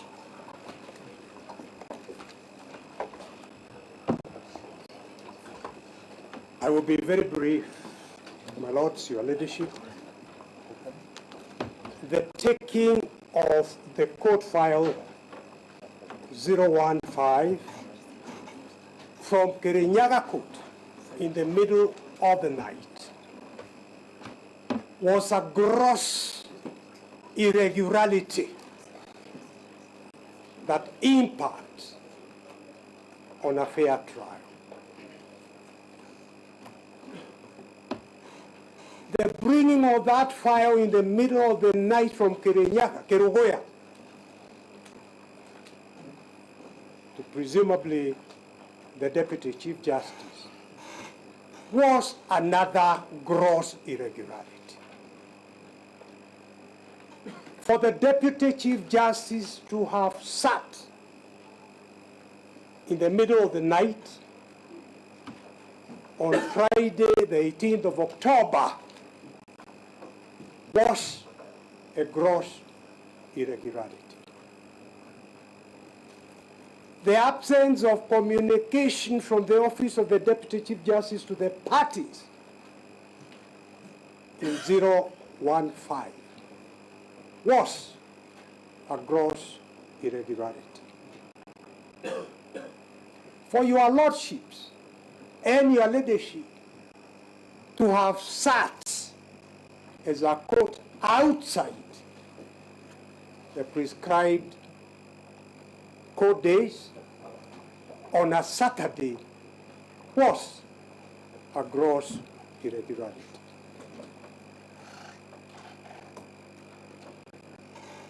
The maxim that justice must not only be done, it must manifestly be seen to be done, is an extension of the right to a fair trial guaranteed in Article 50.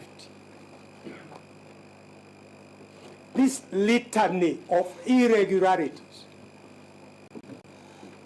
contaminates the sitting of this bench irredeemably. And I would ask that in respect to Article 50, we do not even go into issues of recusal. Your lordships, your leadership should, on the basis of those irregularities, down your tools. And there is one I have forgotten. When this honorable bench was hearing our plea for an early date, this honorable bench said the earliest date they had was Thursday of this week. So now, with this litany of irregularities, this honorable bench found time to give a hearing today when they had said they are only available Thursday. Let justice be seen to be done. The only agency that one is able to trace is that somebody somewhere is in a hurry to vacate the conservatory orders that preserve the substrata of the petitions on very weighty issues in order to swear in somebody somewhere as a deputy president. You are concerned with the Constitution. And permit me to point out with a lot of respect, my lords, your leadership, I have gone through these things during the radical surgery, and I doubt that we have seen the last of the radical surgeries. And my plea is that you preserve constitutionalism, you preserve the dignity of this court, because the people of Kenya are looking up to the judiciary only. Preserve that is a journey. I thank you.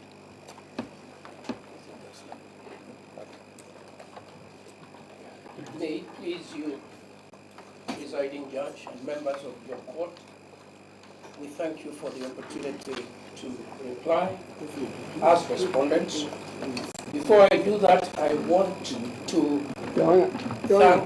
Please, before you speak, I thought you would be given an opportunity to find out whether we are with the Paul Mite or not.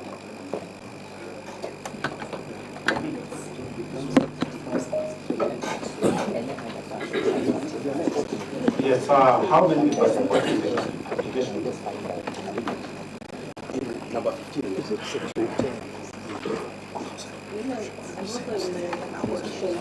Are you parties in this matter? We are consolidated. So there's a petitioner, the second petitioner. Who was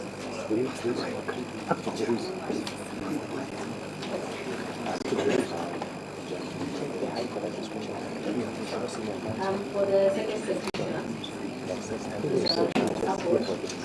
of the application. This is Kemoto Teresia Wanjiro from Tess Kemoto and Company Advocates. For the second petitioner.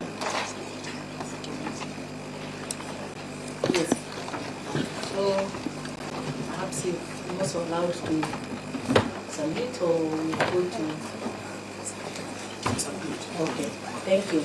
So, Your Honor, I'm in support of the application, and the fact of the matter and why we are in support of it is, number one, as I said earlier, we were never served with those directions. And the fact that we were never served, this is proper procedure. Does any matter that is taken before a judge, all parties must be notified. We were never notified. So why we were never notified, and I had to learn about this issue today, I do not know. That raises eyebrows. And from the petitioner's side of view is, will this bench be impartial? Or we will be hard? Because if directions are being taken, petition E013 of 2024 is part and parcel. In fact, it was consolidated. We have not been notified. Why? Number two, the issue of fair hearing, Article 50, has been repeated over and over again. Isn't this a violation of the second petitioner's right to fair hearing? In fact, some of these applications, I'm getting them now.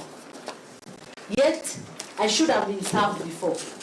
Why the hurry? Why the rush? Why am I supposed to be served right now in court and I'm told 5 minutes submit? What is in stake? Let us all get a fair hearing. And with these preliminaries that are coming up, one is meant to wonder, will we really get justice? Petition E013-2024 was filed before petition E014 and E015. Council, just for your information, those were your orders you got from Kregoya, where the petitions were consolidated. So that must have been your application before that court. Yes. So don't bring it here. Yes. But the issue is, even after it was brought here, it is being mentioned and we are not aware. So if a matter is going to be mentioned and we are not aware, then it only shows either the bench is ignoring us or perhaps our petition has no merit. And why so, yet we have not submitted? Let us be given a chance. Let us be given audience, even to reply to the issues that are being brought forward. And we cannot reply when standing right now. I need time, I need 1 hour or 30 minutes or whatever, but I need time. So those are the issues why we are in support of this application. We feel that we are not being given a fair hearing. And the other issue that has been raised also, that the bench sat on a Saturday. We are not aware, we are learning right now. We know court operates Mondays to Friday, 8 a.m. to 5 p.m. This Saturday, when was this direction issued? Why were we not informed?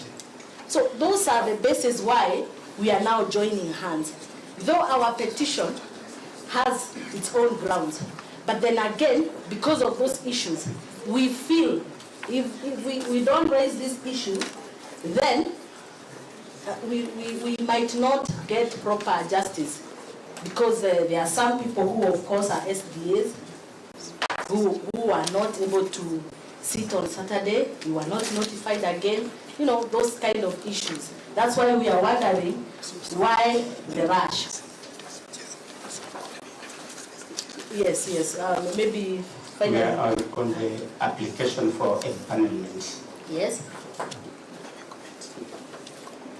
Yes. That is the issue. The issue was that, and I've also talked about it, we were never informed. And any petition, any case that will be given direction, so long as I'm in it, so long as there's a petitioner there, I have to be heard. And that is the law. And there's nothing new I'm saying. This is the procedure all advocates use. Why is it that I'm being ignored? I'm being notified 11 a.m. watching television, and I was very eager like any normal Kenyan. I see my petition being mentioned. I was very angry, but I decided to take a vehicle from Kirinyaga County quickly to come before this court and inform the court that that is not fair. That is not fair, and Article 50 has been violated. And this being a constitutional court, kindly allow us to participate fairly. Yes. My colleague can make the notes.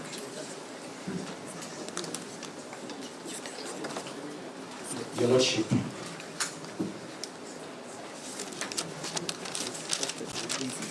in the limited time that we start with, your name, please. My name is Kiragwa Aduta.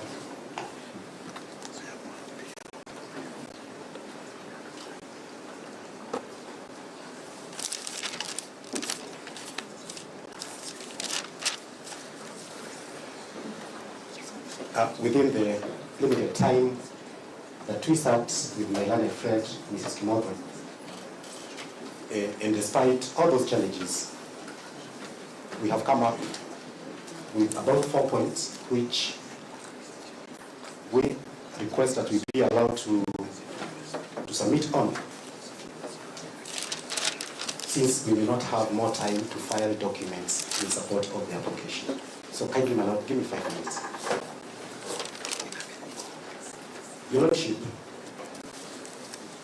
the powers that are given to the Chief Justice to empanel a bench, as submitted by my learned friends, is not a power that can be delegated. In constitutional classes,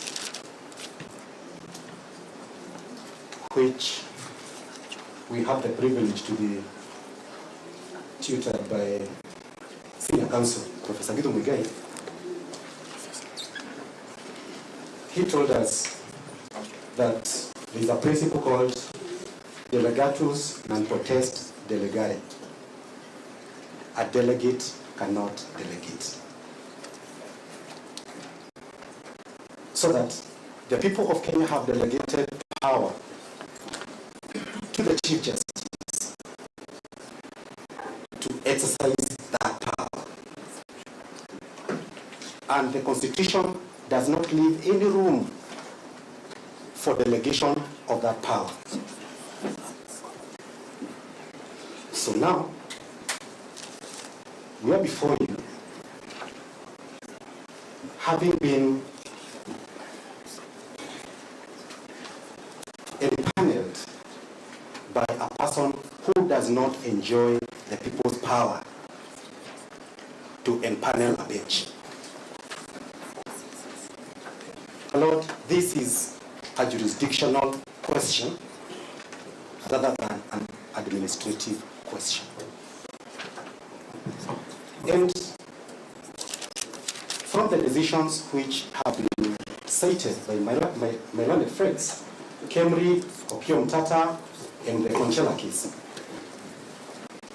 one thing you learn is that in Kemri and Okiom Tata, the court said this is a constitutional function and it cannot be delegated. When you go to the Conchela case,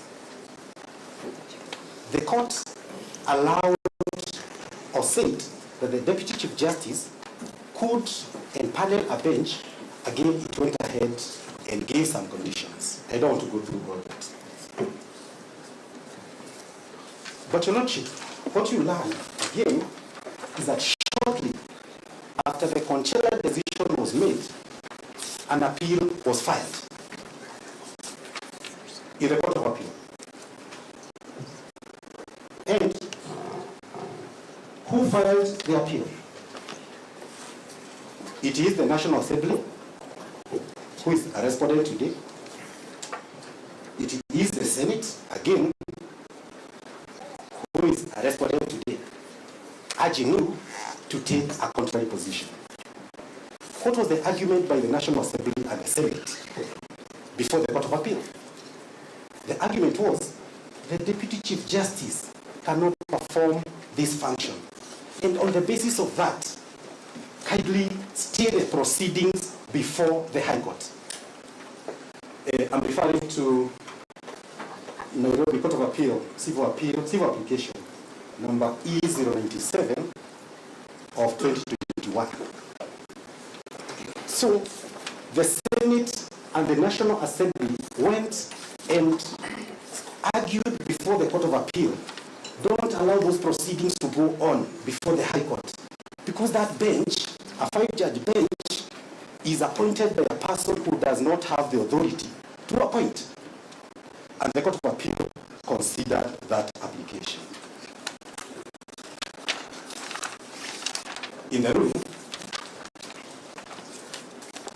the court agreed with the National Assembly and the Senate. And the ruling does not have a paragraph numbers, but towards the end, now in finding that the Senate and the National Assembly had an arguable case, they said, as we have observed, an arguable point of appeal on appeal is not one that will ultimately succeed. The point intended to be argued whether the Chief Justice was empowered by the said article, the article we are discussing, to empanel a bench of the High Court is not an idle one. It's not an idle point. It is an arguable point. The court, on the nugatory aspect, stated that on the nugatory aspect, it appears to us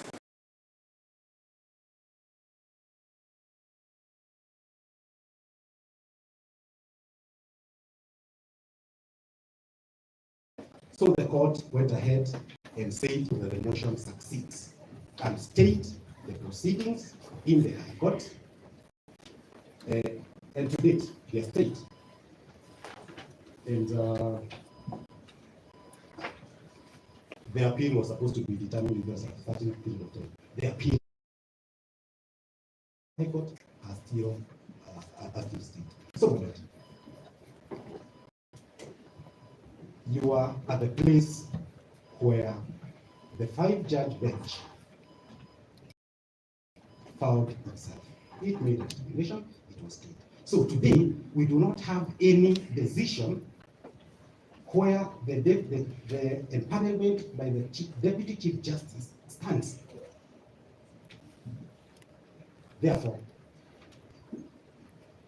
before we proceed in these matters, kindly find that the Deputy Chief Justice does not have power .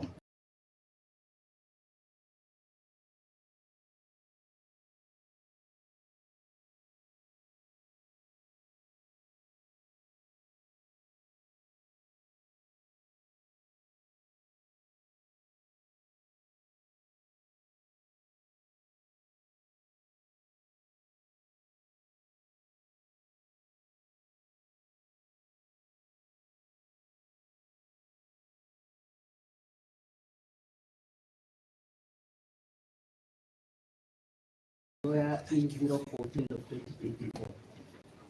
The Lordship, I want to begin to say that the proceedings that are before this court today are fruits of a poisonous tree for the following reasons, my Lord. The first reason is that, Your Lordship, our matter was referred to the Honorable Lady Justice, the Chief Justice, on 11th of October 2024 for empanelment of a bench. The Lordship, the same has never happened until the confirmatory orders in petition E015 were granted.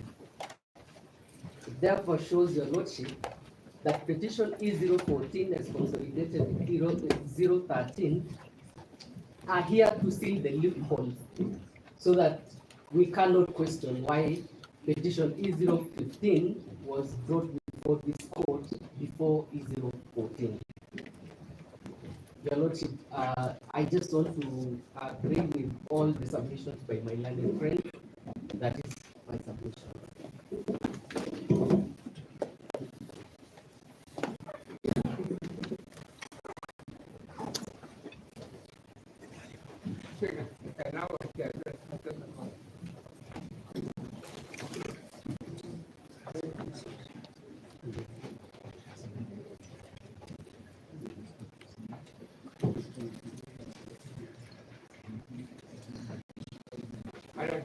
Hearing of matters during night hours. The answer to respectfully, my Lord, that judges can hear matters at all hours. I have done so. The following judges had cases at all hours in the middle of the night, early hours of the morning. I remember appearing before Chief Justice Simpson that gentleman. These would be cases with simple matters, like individuals who want to bail at night because probably they have been in the bar, they have drunk a lot, and they want to bail in restaurant. Judges home or Chief Justice home, I would grant it's a beautiful custom, beautiful practice, and I invite you to respect, my lords, that you endorse it in your ruling. gave justice to people. It was a good practice. Instances like in Mombasa, Your Honor, you would have foreigners who have had children, I think minor, who were our local girls, and they want now to fly out with these little children at odd hours. They want to get to the ship at odd hours, and you rush to a judge at night, and you give you an order, and you go and stop it. During those days, Your Honor, something that I don't see these days, I wish you could be reinstated. You would have names of the judges in publications, like telephone directories, their telephone numbers would be there.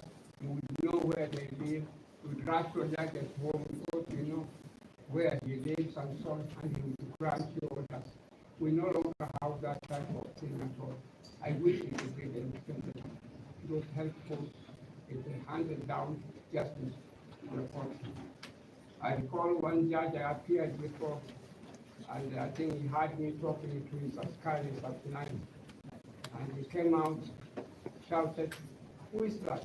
Somebody said, "Oh, it's Kaminwa. He wants to come and be heard." And they shouted at me and said, "Kaminwa, I want you to know I'm not a judge during the day. I can't hear you, the time is over." And I returned and told him, "Judge, the world will be shocked to hear, or the country will be shocked to hear. You are only a judge during the day, and at night you are not a judge." My Lord, let us reinstate that practice. Say so very loudly in the ruling. But then, coming to some case, what has happened is complete.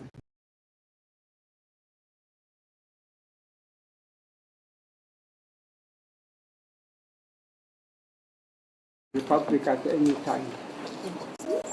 Your Honor, if you are going to hear his matter regarding impeachment, you should hear it during the day and should be heard in the parties. It's not a matter that can be heard expert at all. What the Deputy Chief Justice or whoever is would have done is to get on phone, get in touch with the Attorney General, get in touch even with the advocates, and ask them, "Can you come?" But they should not have heard this matter exported. This is not a matter that can be heard exported at all. And then also, when you look at the Constitution, my Lord, the Constitution seems to be very clear. I will refer you to Article 165, Article 4. 165, Article 4. If you permit me just to read it to the court. It says that, not 165, but Article 144, Article 4, my Lord. Article 144, Article 4. It says that 144, Article 4. So sorry. Let's get it again.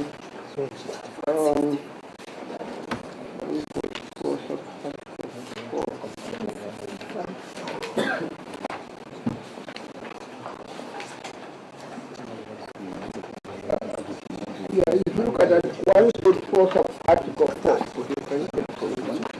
144.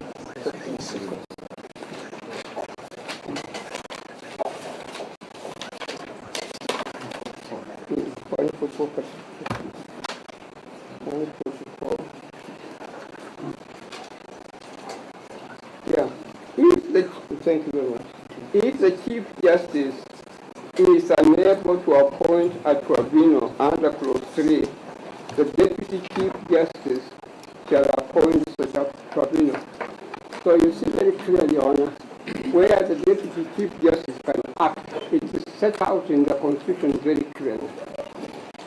Now, in this particular case, it is not set out in the Constitution regarding impeachment. It does not confer power on the Deputy Chief Justice at all. If I may also refer the Lordship to impeachment provisions relating to the Deputy Chief Justice, Article 144, Article 145, Article 150, Article 150. Those provisions are expressed. Now, the next thing I may wish to deal with is, if you could look at Article 165, Article 4, 165, Article 4.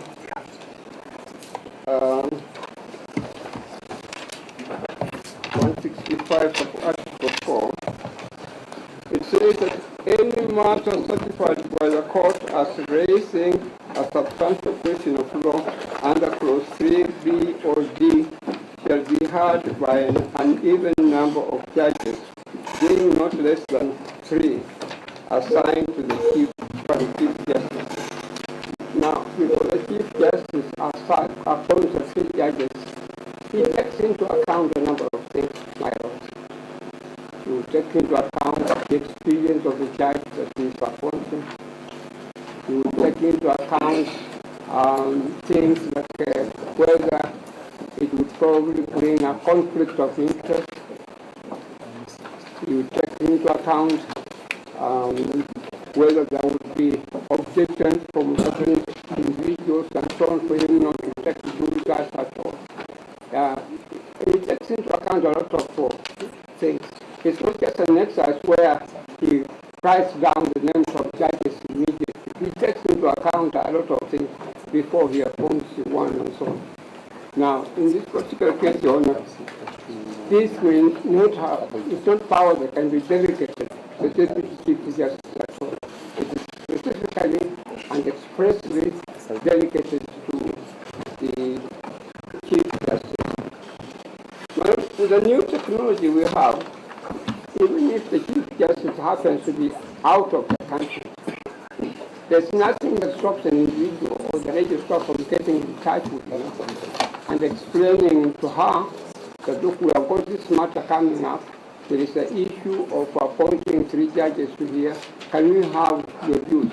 And she would probably say that, look, why don't we have so and so, so and so, so and so, so and so? And she would actually assign the judges to hear such matters. I would emphasize, and I also say to myself with my other friends, that there has been miscarriage of justice.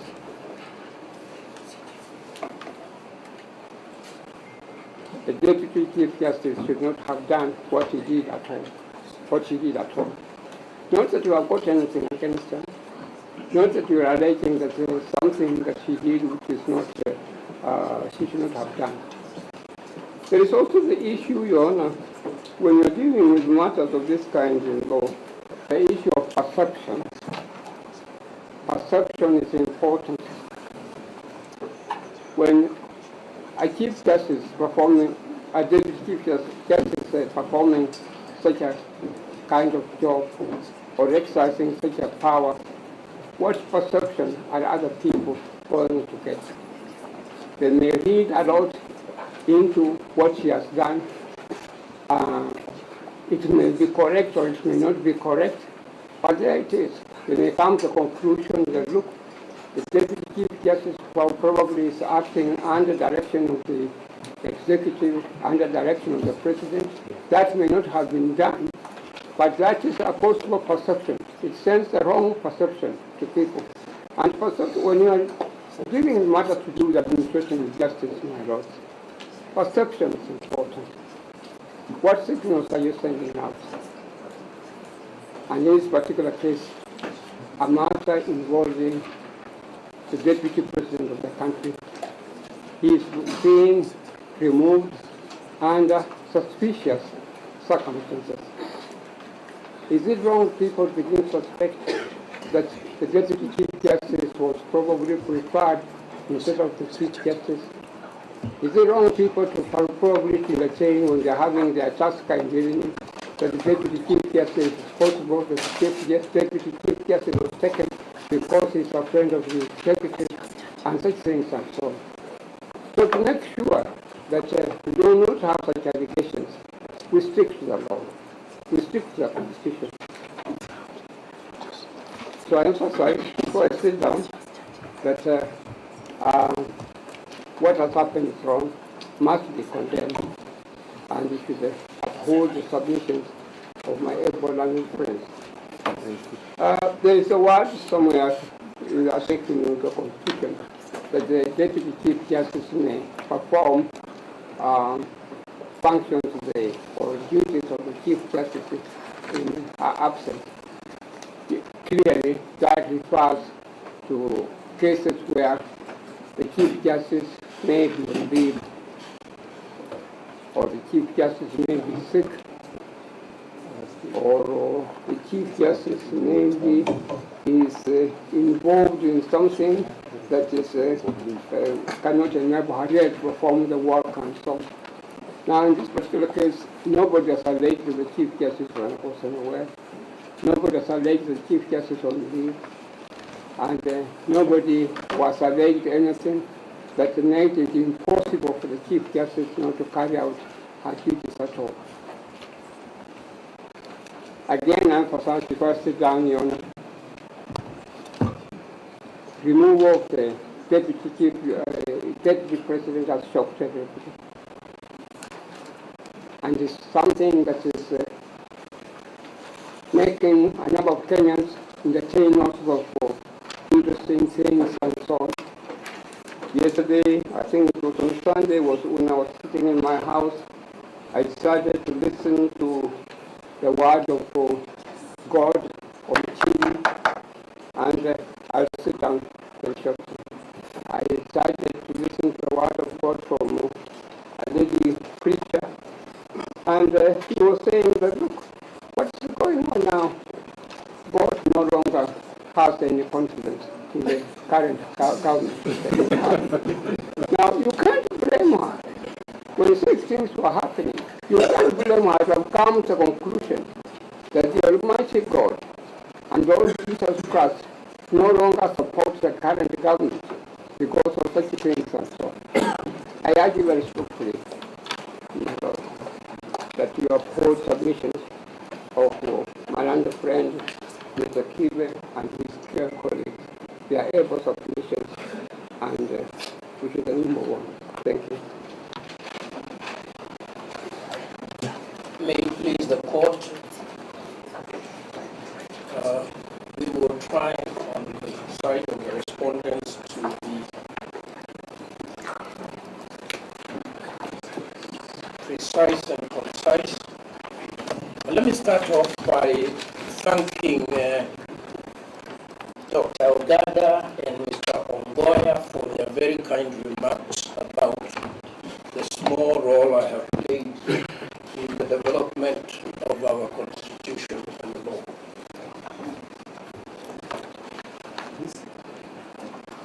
Thank you very much. I also want to thank Council for the civility that has been observed in the presentation of this matter, and I do hope that the respondents will also remain civil so that we extend the proper respect that the court deserves. I am instructed by the Honorable the Attorney General, the very eminent Dorcas Oduor, our first female Attorney General,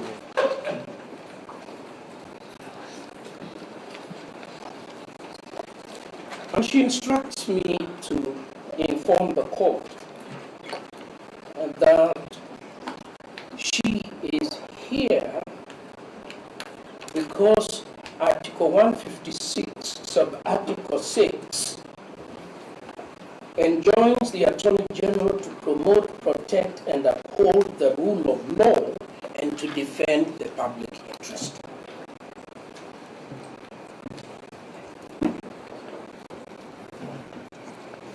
The people of Kenya have a public interest in the maintenance of a stable government and in the protection of the sovereignty of their republic. And that republic is underpinned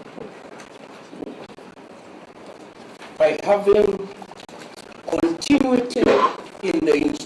institutions of government, be they the legislature, be it the judiciary, or be it the executive. We shall be submitting that the public interest is in favor of an expeditious disposal of matters that affect the continuity of government and that imperil the stability of the state.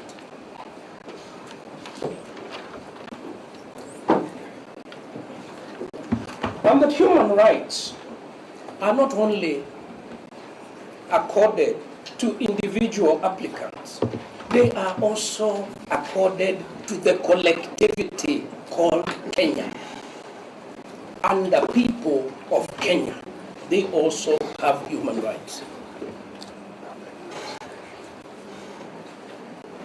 I agree with my learned friend, Mr. Ongoya,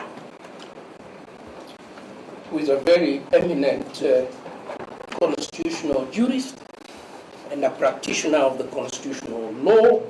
I agree with him when he says the Constitution 2010 in many ways is transformative, has introduced more versatility in the protection of human rights.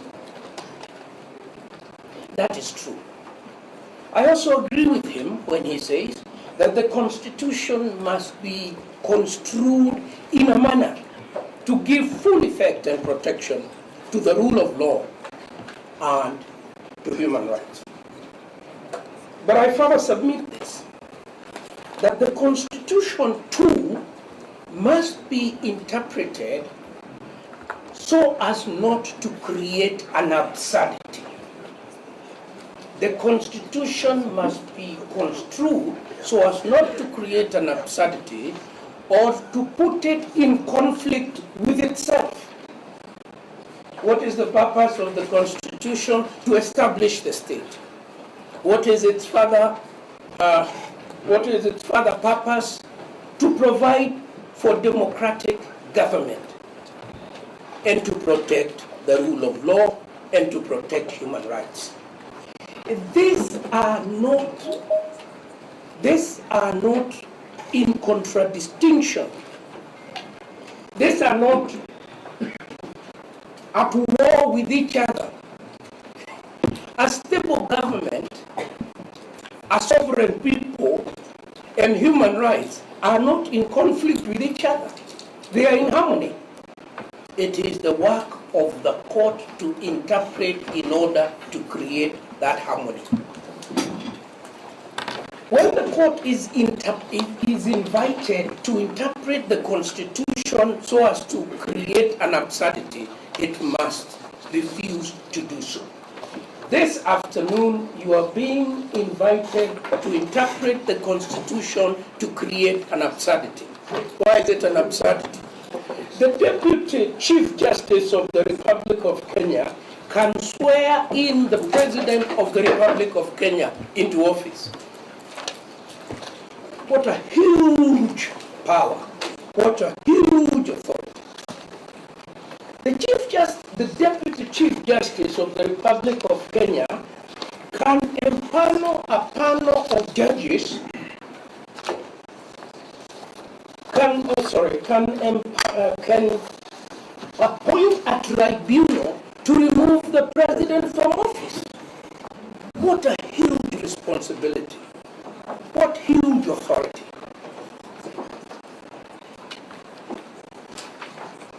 But wait a minute.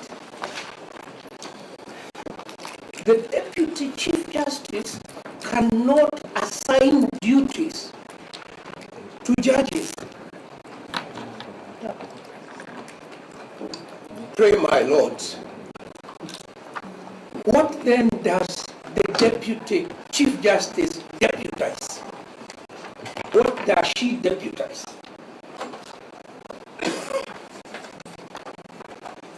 In many jurisdictions, like those referred to by the distinguished counsel on the other side, in many jurisdictions, including the United States, there is no office of Deputy Chief Justice.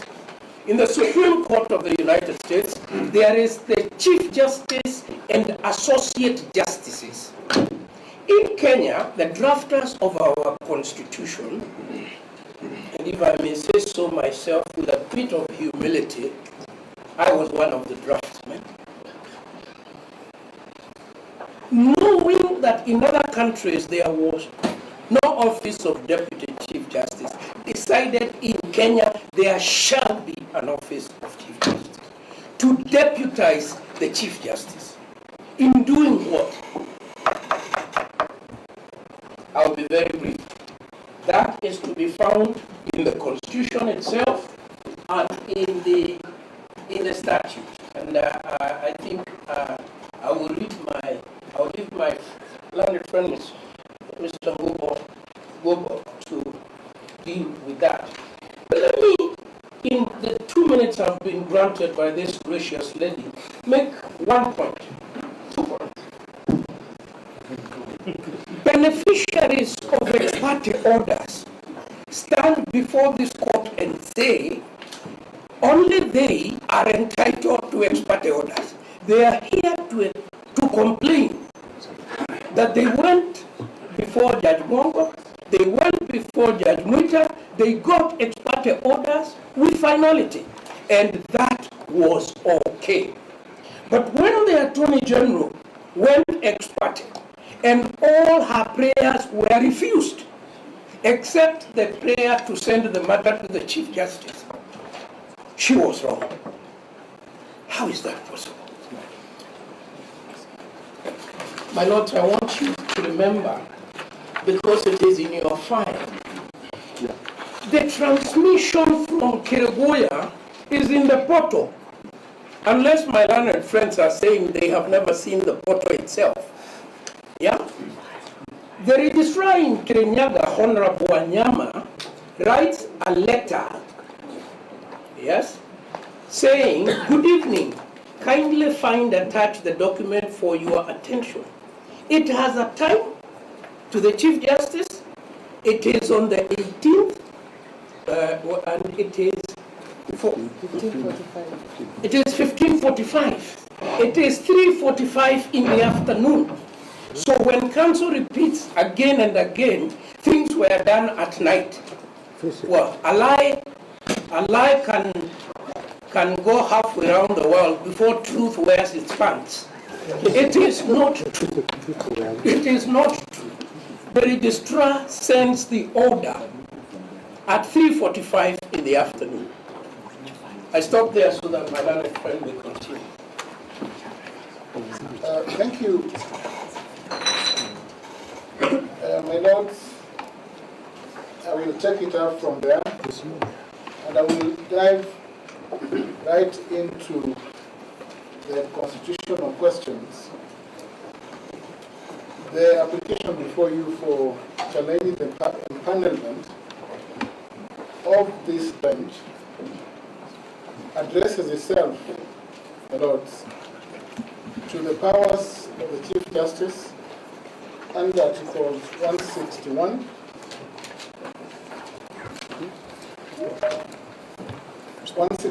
(2)A and B, that establishes the office of the Chief Justice as head of the judiciary, and of the Deputy Chief Justice as the deputy head of the judiciary, and conversely, my lords, to Articles 163, 1B, that again provides that the Deputy Chief Justice shall deputize the Chief Justice and be the Vice President of the Supreme Court.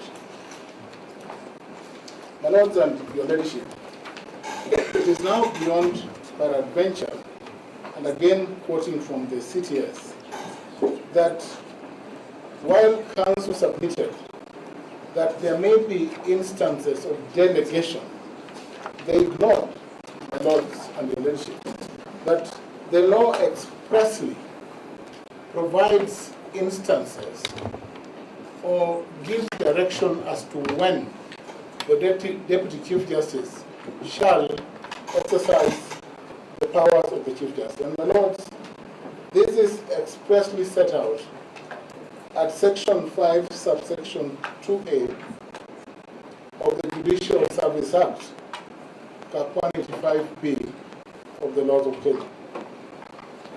The Judicial Service Act expressly provides, my lords, that the Chief Justice can deputize, or the Deputy Chief Justice will exercise the powers of the Chief Justice in the absence of the Chief Justice. My lords, the CTS and my learned friend Professor Gideon Mugai referred to this. There are only 2 professors senior counsels here, so he must be correct. My lord, in the CTS, it is clear that the Chief Justice communicated to the Deputy Chief Justice that should be away to Geneva, Switzerland, and Milan, Italy, between the 12th of October 2024 and 24th October 2024. This evidence from the It's in the bank. It's on record. It's on record. Senior counsel and my pupil master coordinated. Keep your voice calm. Keep your voice calm. There's no need to shout. I was asking the court whether this material is part of the court record or whether it is evidence from it. That's all I was asking. And politely. You taught me to submit here when I'm polite. You actually people. Yes, I was speaking. The lords and your ladyship. It is important that in my address to the court, I indicated that the respondents in that application did not file any replying affidavit, through which this material could then be introduced before you. Lord, it is part of the record. The record the material which is in the court portal is part of the court record. Yes. Your Lordship, if it is not on the court record, if the material is in the court portal, is part of the court record. Just for good order, my lord, so that we make progress. May we know, because we access the portal through particular case numbers, in which case file is this material available so that we can just log in and be able to see it? My lord, it is not in my place to start educating or demonstrate to my learned friends what file to look for. Because this is important. I could have had no other way of accessing. Professor, can you just give us a reference? Yes, I had. For purposes of clarity. Yes, my lord, 05, we have 3 cases that are consolidated. We have accessed the portal in E015 of 2024, a transmission from Claire Wanyama, and E014 as consolidated. We have this material and they're aware of it. We have even gone further, my lord, and served or passed on the communication to my land. It is the public domain, my lord. We could not have secured this communication anywhere else. Do you mean to say that what you are voting is on filed on CTS? Does it happen at any time? It is in the. What I have here is a copy from the CTS with a reference from the Chief Justice Office. We only accessed it from the portal. But our request is very simple, my lord. Our request is straightforward. It's an internal memo we've just been given here. My colleagues are saying it's on the portal. If we knew the case number in which it was, we would have verified it. The other option would have been for my colleagues to be arguing a particular application this afternoon, have they filed an affidavit to this document? Truth of the matter is that documents in the CTS have a timestamp, as my lady points out. The document we are having here does not have a similar timestamp. We're just saying, show us where it is so that we authenticate, then we make progress. It doesn't make sense to demean the rest of us when you're asked to authenticate. You do precisely that, you authenticate. My lord, I can confirm that it is even in the physical file. This document, the physical file. How does it? So that my learned friends do not have it, or that they are shocked that the Chief Justice is not in the country, should be a point for response. They can respond and say, we saw the Chief Justice around. That's a point to confirm. But not if I may, my time, they will have time to respond. Yes, the judiciary is also My apologies, my lady. I asked a specific question. We want to know in which case file in the portal, because that's the submission my colleague has made, there's this internal memo. First, I want to know the internal memos are normally in the portal. I'll be glad to learn. But more importantly, in which case file is this internal memo so that we can authenticate? That's simple. My colleague Dan will say it is in the portal. He has a duty to furnish us with the particulars. We have indicated, my lord, that it is in the physical file, and I promise in the module specifically. So that I can proceed. Your Lordship, would you kindly give us a ruling on our objection? Please, the applicants, when you are submitting, the respondents give you time. Please just give them time to make their submissions. You are going to respond. There will be time for you to make a response. My lord, the proceedings before you are in the public interest.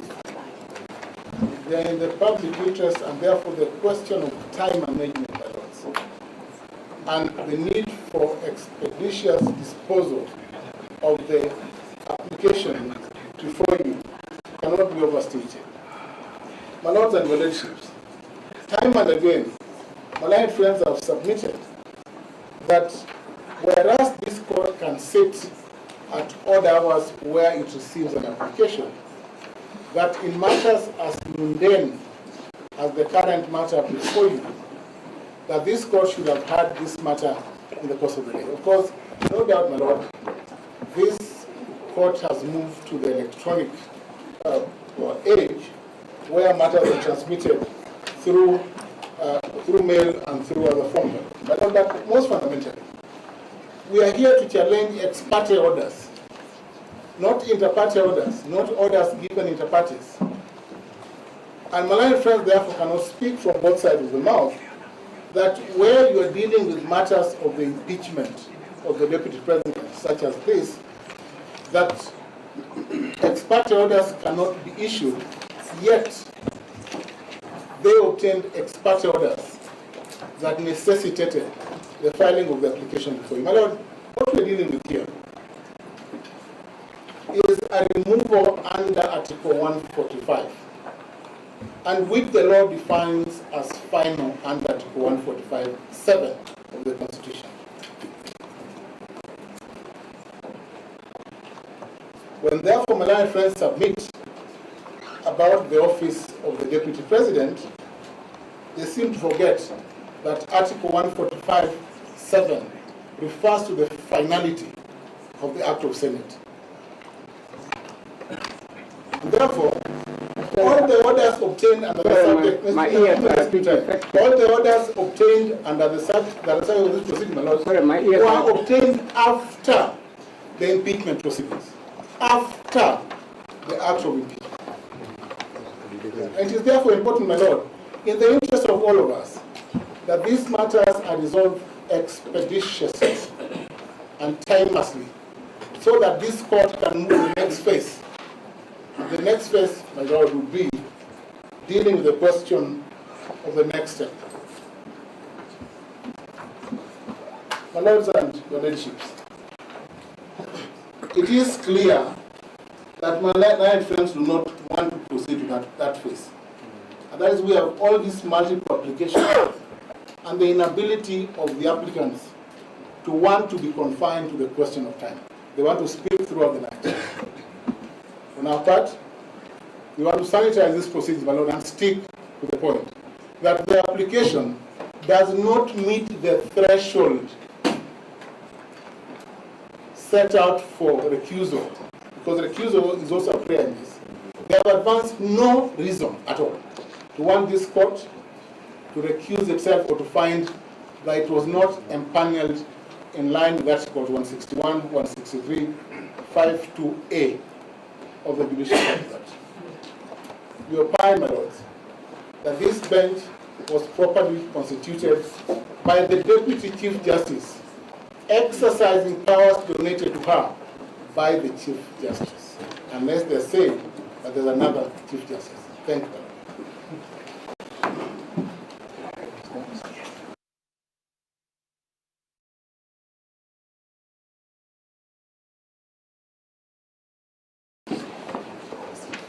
my lord, my ladies, as a follow-on to the submission by my two learned senior colleagues, I wish to respond further to the application as follows.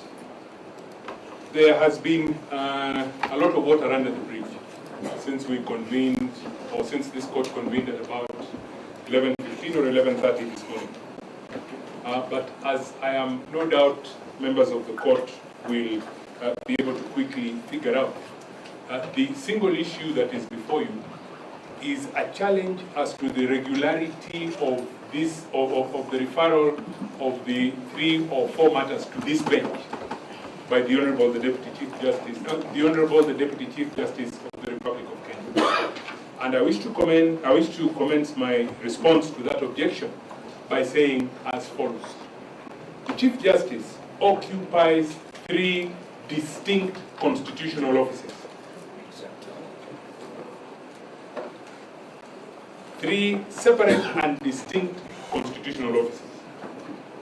First, the Chief Justice, by dint of Article 161, Sub-Article 2A of the Constitution of this Republic, is the head of the judiciary.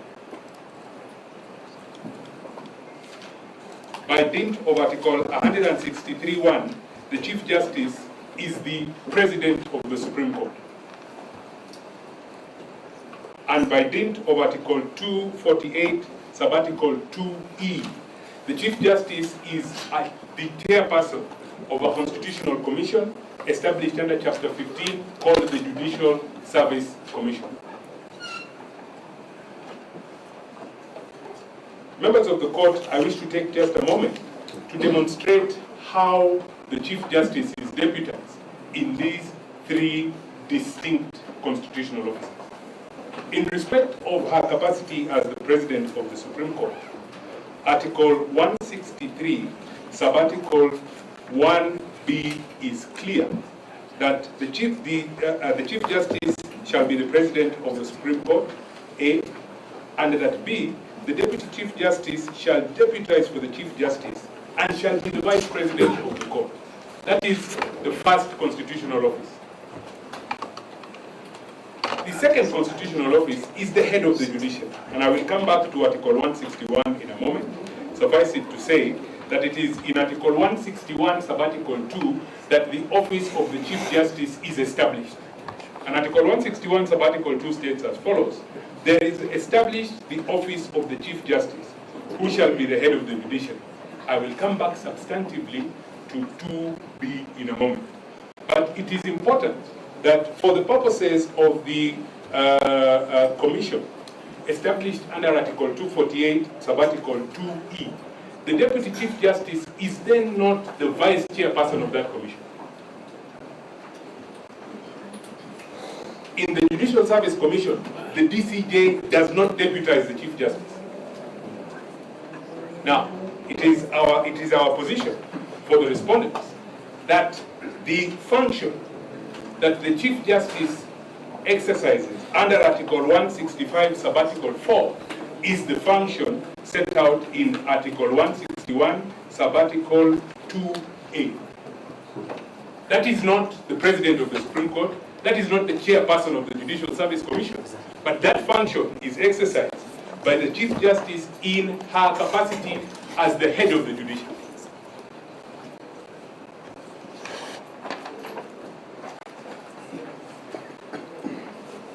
It is our submission that therefore the Deputy Chief Justice, who is the Deputy Head of the Judiciary,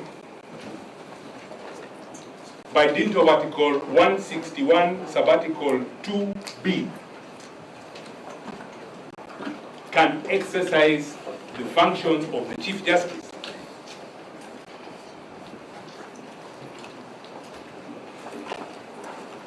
as Deputy Head of the Judiciary. And members of the court, Article 161, Sub-Article 2 creates 3 positions. The Chief Justice, the Deputy Chief Justice, and at Sub-Article C, it creates the office of the Chief Registrar of the Judiciary.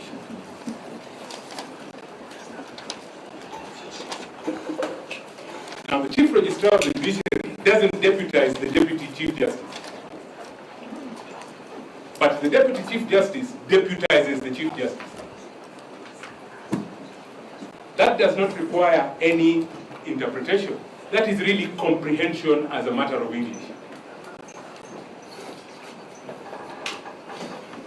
It is then for the Deputy Chief Justice, in instances where the Chief Justice is unable to act as the head of the judiciary, the Deputy Chief Justice can then perform that function. Members of the court, I submit that the decision in Lina Conchela is good law. And the facts in Lina Conchela are important. When you retire to consider your decision in this matter, you will note that the only respondent in Lina Conchela was the Chief Justice. The only respondent in Lina Conchela was the Chief Justice.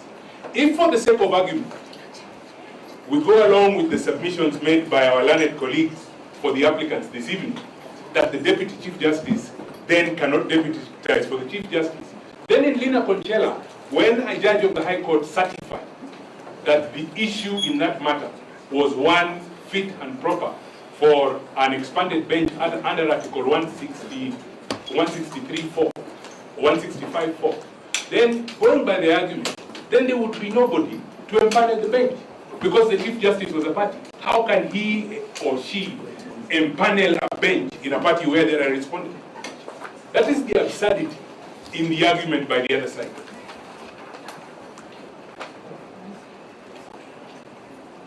And my lord, it is our submission, or it is our position, that the Constitution of this Republic must remain elegant,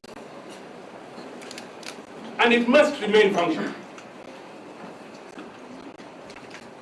Interpretations such as the one urged by my learned colleagues for the applicants, that would lead to that sort of an absurdity, should be rejected by the court.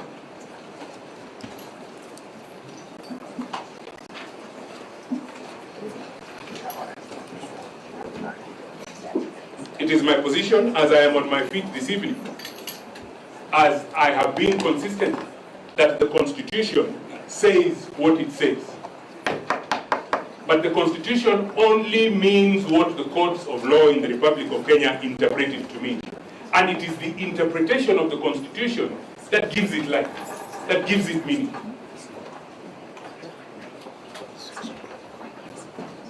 And my lords, my lady, it is therefore my submission that it is a proper interpretation of the Constitution, flowing from the express provisions of Article 161, sub-article 2A and B, that your empanelment was regular. As I take my seat, I wish to submit that I am in no doubt that as you sit as the three judges presiding over this matter this evening, you have no doubt as to the regularity of your empanelment. Because if you did, and flowing from the accolades that have been heaped upon you by learned counsel for the applicants, then you would not touch this file. There are other files that are equally urgent, that deal with the same issue, that have been brought to your attention this morning, this afternoon, and maybe again this evening, where you have said, in the absence of that direction, under Article 165, sub-article 4, you are unable to deal with those matters. So, my lords, my ladies, being satisfied, or you being satisfied with the regularity of your empanelment, this application is for dismissal. And I must add, with costs, so that the important substance in this matter can be determined by the court. I'm most obliged.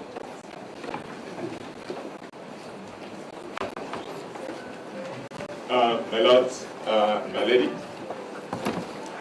permit me to just conclude with giving a bit of a context in the Conchela matter. I'll not go into explaining anything, because my lords and my lady, the decision speaks for itself. The decision is a decision of 5 judges of the High Court. In particular, my lords and my lady, paragraph 97 is instructive. 97B in particular, if I may read, that the exercise of powers under Article 165(4) of the Constitution, though constitutionally underpinned, is administrative in nature.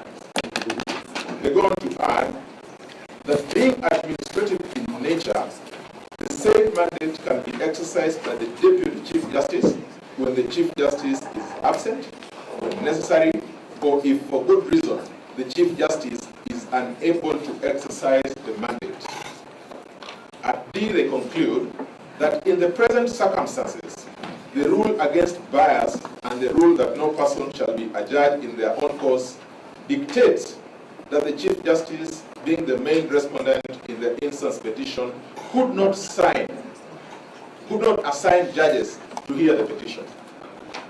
My lords and my ladies, that is the absurdity that learned senior counsel, Professor Guido Mugai, was talking about.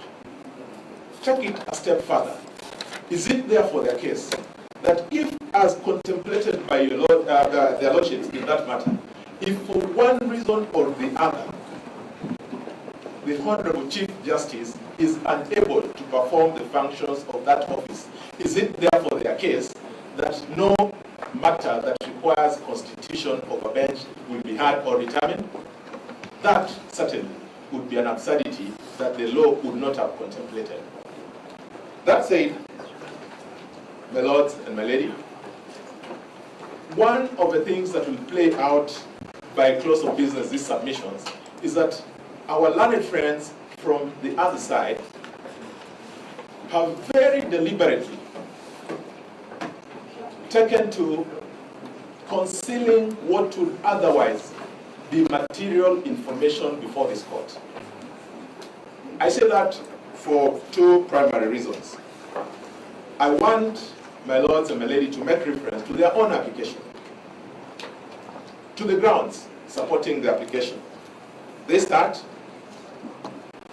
the application is based on the affidavit of Honorable David Munya Mathenge and other grounds. The other grounds include A, that on the 18th of October 2024, the petitioners herein filed the instant petition together with an application under certificate of urgency seeking conservatory orders restraining the assumption of office by the second interested party pending the hearing and determination of the application and petition.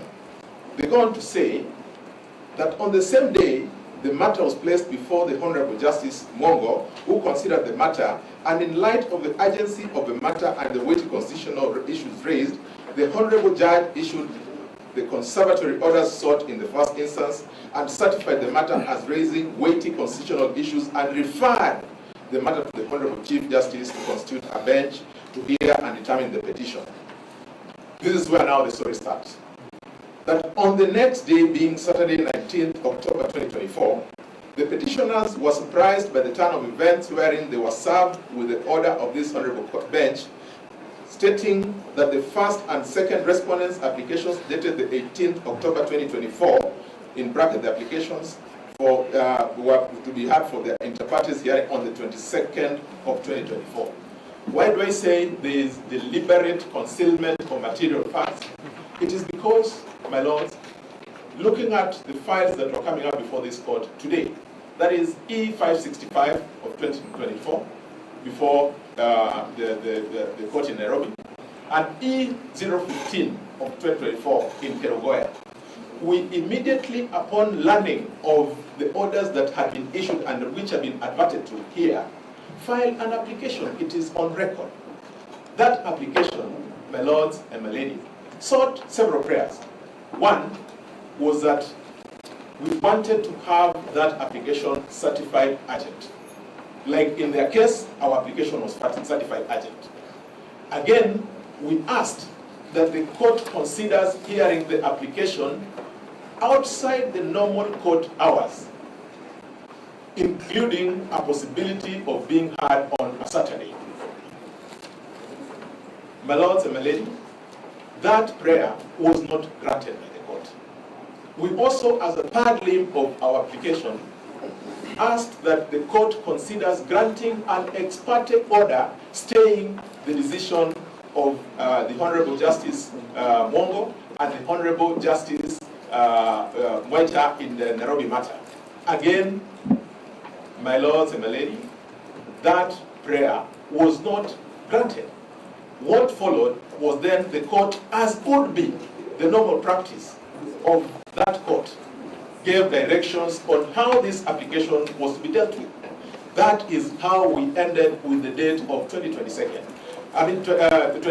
of October 2024.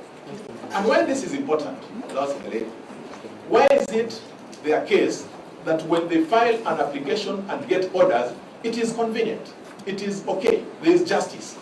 When they get another order in Nairobi, it is okay, there is justice.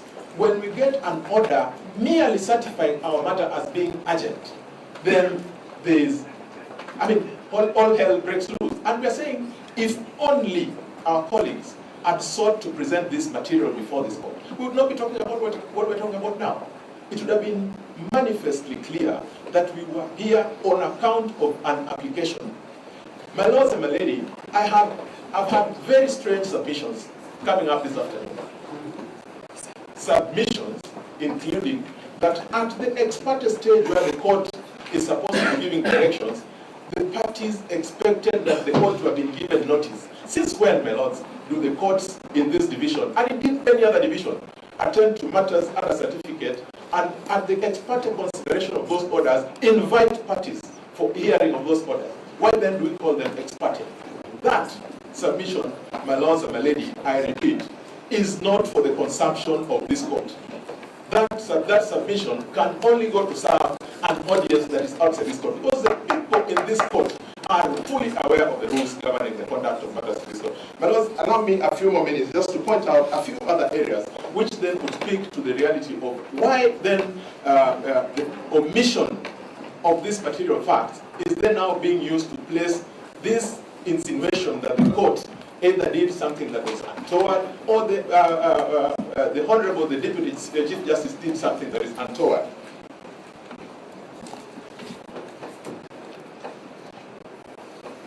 My lords and my lady, at paragraph D, the respondents in the application say, subsequent to the reference of a matter to the Chief Justice on the 18th, the petitioners reasonably expected that once the Chief Justice issued directions on the file regarding empanelment, the petitioners would also be invited for mention before the bench for directions as was directed by the Honorable Judge. If they didn't have an application, on what basis, therefore, was an order going to be issued to them? One would have expected that that would be something that would come from a party not represented. But a party represented would certainly be talking to an audience other than this audience. At paragraph G, my lords and my lady, they say they now have a direct accusation on her ladyship, the Honorable Deputy Chief Justice. Say that the Deputy Chief Justice violated Article 1, 10, 27, and 50 of the Constitution in ordering this bench to hear and determine 3 matters in which conservatory orders had been issued against the government of Kenya and its organs, namely, there is no such order that came from a perusal of the file would speak for itself. All that the Honorable, the Deputy Chief Justice did was to constitute the bench. And if anything, this same bench is a bench that had been constituted by the Chief Justice herself. Questions that we ask ourselves. Why is it that when we appeared before this very bench last week on Tuesday, on the hearing of their own application, we sat up to midnight? Today, because it is the issue is on the other side, it becomes irregular. That cannot possibly be a parity of arms when we're dealing with a question of justice. Why is it that when they went all over asking for orders, and this speaks to why there are only 2 matters that came before this court, they filed a number of cases. In those other cases, there were no orders. What business did we have filing applications in those matters? We only felt that we were aggrieved with these orders specifically because the effect of those orders were to suspend a provision of a constitution. And that's why it's important for us that we deal with them. As we seek to deal with them, the only way that the rules of this court establish is that we make an application. And also, my lady, I look at, finally, I think, the ground number L, that they also sought to know the circumstances that led the Chief Justice to delegate to the Deputy Chief Justice. That I think has been spoken to. My lords, my ladies, what then comes out is that if our counterparts had been candid with the facts in the file as they speak, we would not be wasting time as we are right now. We would have had an opportunity to speak to the matters on the basis of the accuracy of the files. We would not be casting aspersions on the court as we have seen. We would not be casting aspersions on her leadership, the Deputy Chief Justice, as we have seen. We will not be casting aspersions on the Chief Justice as we have seen. My Lord Sebeleni, I repeat that submission is meant to achieve two reasons, and two reasons only. One, to delay the proceedings that are before you today. We have an application, and at the right time we'll be seeking and insisting to have it heard. And number two, to then create this negative impression, which I suppose is meant to be used at a later stage. I rest my case.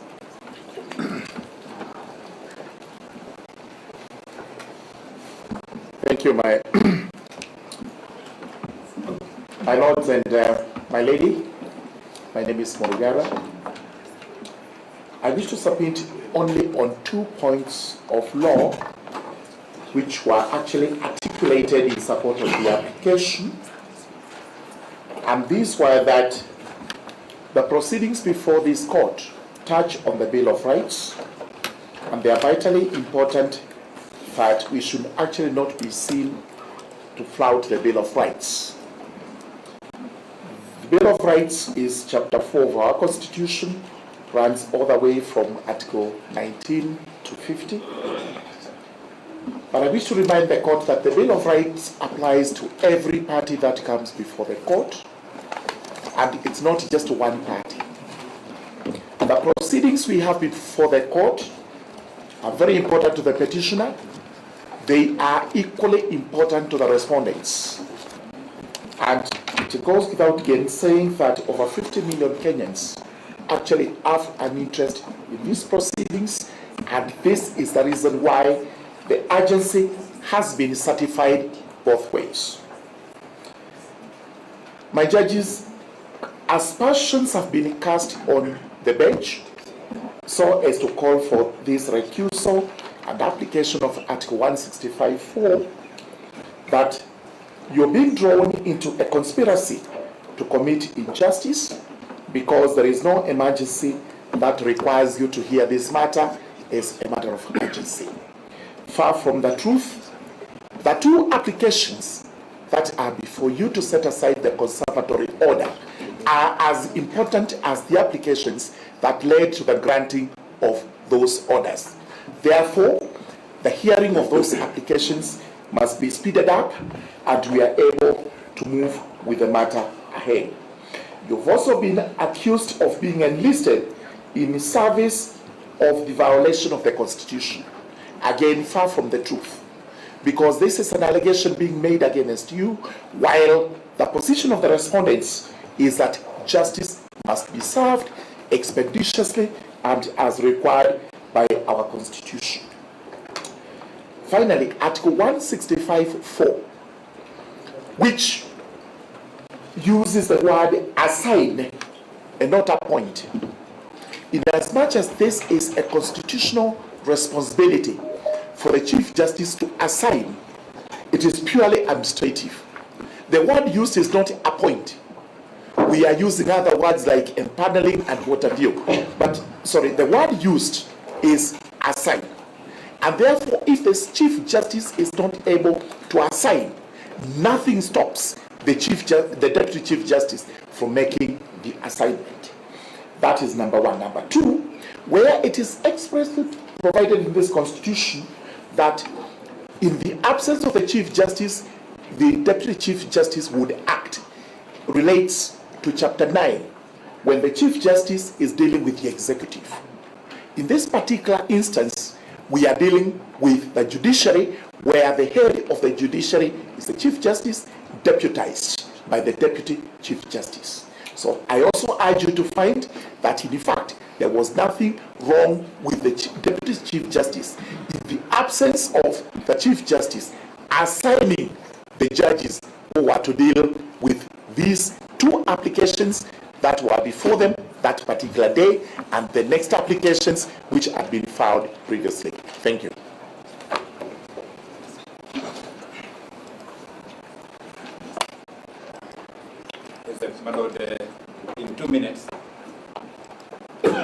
My Lord, as you retire to consider the application, Milimo is my name, my Lord. I would invite you to consider Article 259, my Lord, Sub-Article 3, and particularly, my Lord, B and C thereof. And if you allow me, my Lord, I'll read it out. And it says that every provision of this Constitution shall be construed according to the doctrine of interpretation, that the law is always speaking, and therefore, among other things, B, any reference in this Constitution to a state or other public office or officer or a person holding such an office includes a reference to the person acting in or otherwise performing, my Lord, underline, otherwise performing the functions of the office at any particular time. My Lord, it's not disputed that the CJ was out of the country, and that, my Lord, the DCJ was performing the functions, my Lord, of the CJ at that particular point in time. And my Lord, our attention has been drawn to the communication from the CJ that he particularly asked the DCJ to take charge. My Lord, therefore, Article 259 3B provides an answer to the question that is before you. And my Lord, lastly, I'll read Article 259 3C, which reads, my Lord, and it says, a reference in this Constitution to an office, state organ, or locality named in this Constitution shall be read with any formal alteration necessary to make it applicable in the circumstances. My Lord, the circumstances before you were that the CJ was not available to give the directions or assign the bench. What the DCJ did, my Lord, was applicable in the circumstances. I invite you, my Lord, to refer to that provision when you'll be making a ruling. I thank you.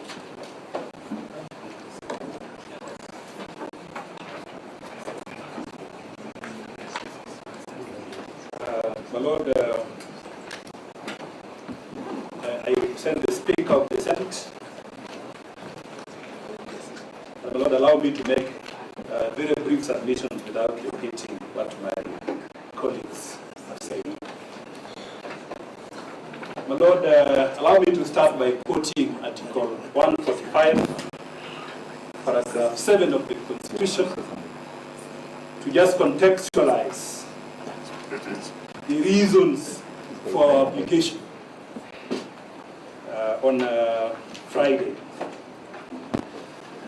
last week. My Lord, if you look at the provisions of Article 145, paragraph 7, my Lord, the impeachment of a deputy president is a serious national stability matter.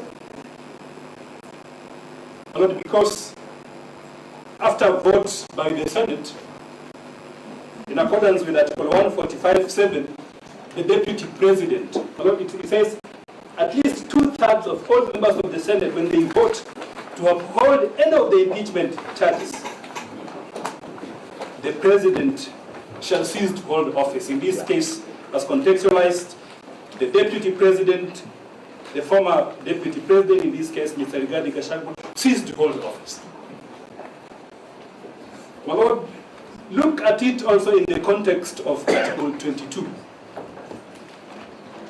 My Lord, this former deputy president, in exercise of his right in the Bill of Rights, my Lord, moved the court by way of a petition. My Lord, on Friday, that's 18th of October, 2024.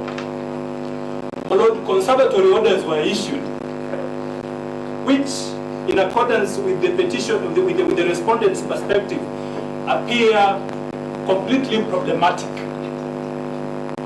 And my Lord, they required immediate intervention in terms of the respondent, my Lord, moving the court. Because, my Lord, the flip side of Article 22 is that whereas you have a right to file a case in court and seek conservatory orders in accordance with Article 23, paragraph 3A, a conservatory order which is discretionary. It means you are suing a respondent.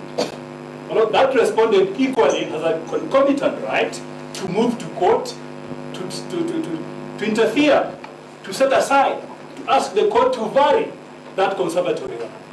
But the grant of that conservatory order is discretionary. So there is nothing cast in stone in terms of the respondent coming to court to make an urgent application for the setting aside of that conservatory order.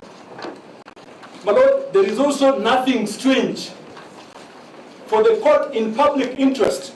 For the court in public interest, having looked at the grounds of this application to set aside these conservatory orders, for the court to apply Rule 3 of the Mutunga rules, to make a just,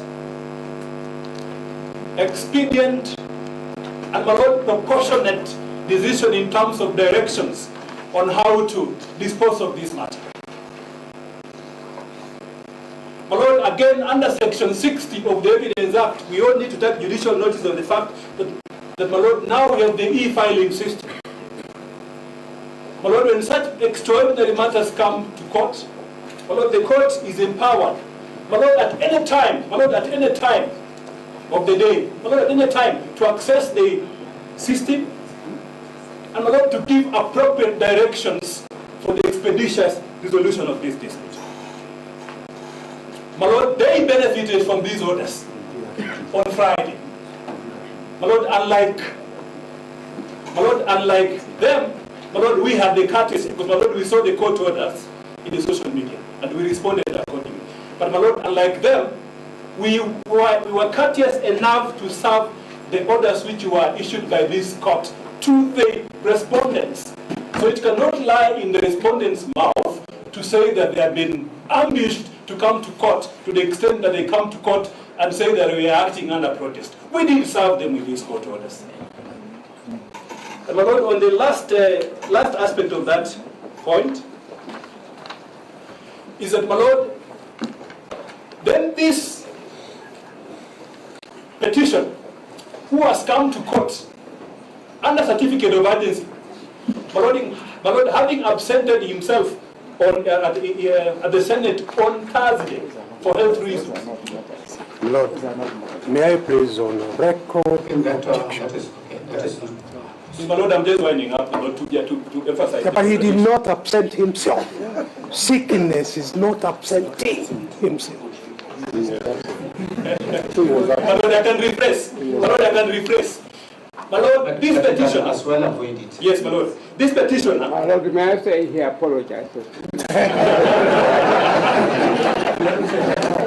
My Lord, may I say this to you? Let him avoid it. May I say this to you? Yeah, my Lord, I'm avoiding it. He has avoided it. My Lord, justice administered without mercy and wisdom is no justice. Here you've got someone who is in his 60s, he's saying he's sick, he has cardiological problems, and we come and play it down. These are principal advisors of the government. They must be condemned. We have avoided it. Can I now conclude? Have you withdrawn that? Yes, my Lord, I was making a contradiction by saying that the petitioner was able to access the court expeditiously, and the court was able to grant him conservatory orders on Friday. My Lord, the same petitioner cannot then come to court and complain. My Lord, complain when my Lord, the Chief Justice, my Lord, the Deputy Chief Justice, my Lord, in public interest, and given the extraordinary nature of this matter, my Lord, gives directions that this bench be constituted for purpose of determining the underlying question. My Lord, the petitioner cannot probate and reprobate, can't speak on both sides of the mouth. So, my Lord, the other extraordinary nature of this matter, my Lord, is that the petitioners have filed a multiplicity of suits. My Lord, you have heard that there were 3 cases. in Ikeregoya alone.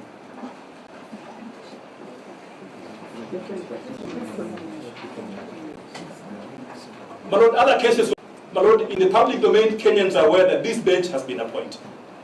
So, my lord, what is wrong? What is so different? What is so strange for the Deputy Chief Justice when the Chief Justice is away?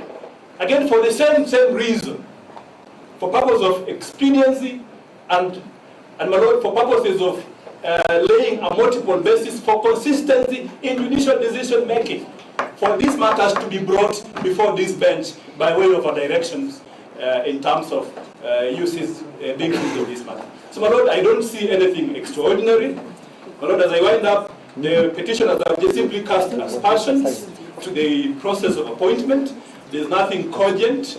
My lord, I don't see any integrity issues with respect to the handling of this matter by the Chief Justice. I don't see any integrity issues with respect to the handling of this matter by the bench. So, my lord, our plea, my lord, our sincere plea is that the underlying dispute with respect to the setting aside of the conservatory orders, my lord, in accordance with the directions which were issued, should be urgently determined, my lord. My lord, in public interest. Thank you.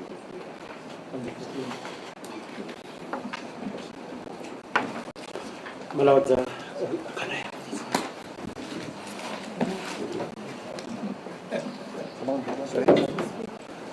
Madam. Oh. So, my lord, for the respondent to be very brief, I just wish to remind us, yes, Dr. Kamoto, I think, the fifth respondent, for the sixth respondent now, in the new order.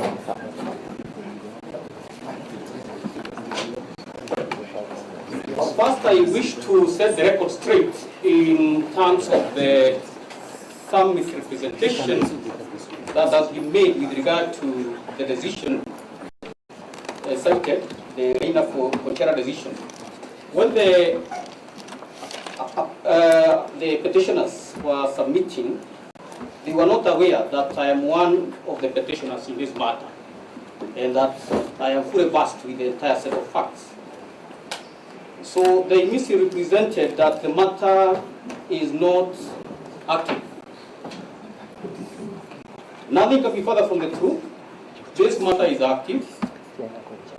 It was mentioned on 24th of September 2024 before a new bench that was constituted following the accession of the honorable judges who were previously dealing with it, and it is due for further mention on 30th of October 2024. So the decision remains solid in terms of its capacity to persuade you not to depart from it, because no reason has been supplied, save for the misrepresentation that it should not be utilized. Now, allow me, my lord, to make reference to the High Court Organization and Administration Act in light of the issue that has been raised on the sittings of the court. I will briefly cite verbatim Section 10 on the sittings and recess sessions of the court, where it is couched as follows: that the court shall subject to subsection 2, 3, and 9 sit continuously for the trial of criminal cases and disposal of civil and other legal business of the court. There is no disclaimer whatsoever with regard to the time that the court should sit.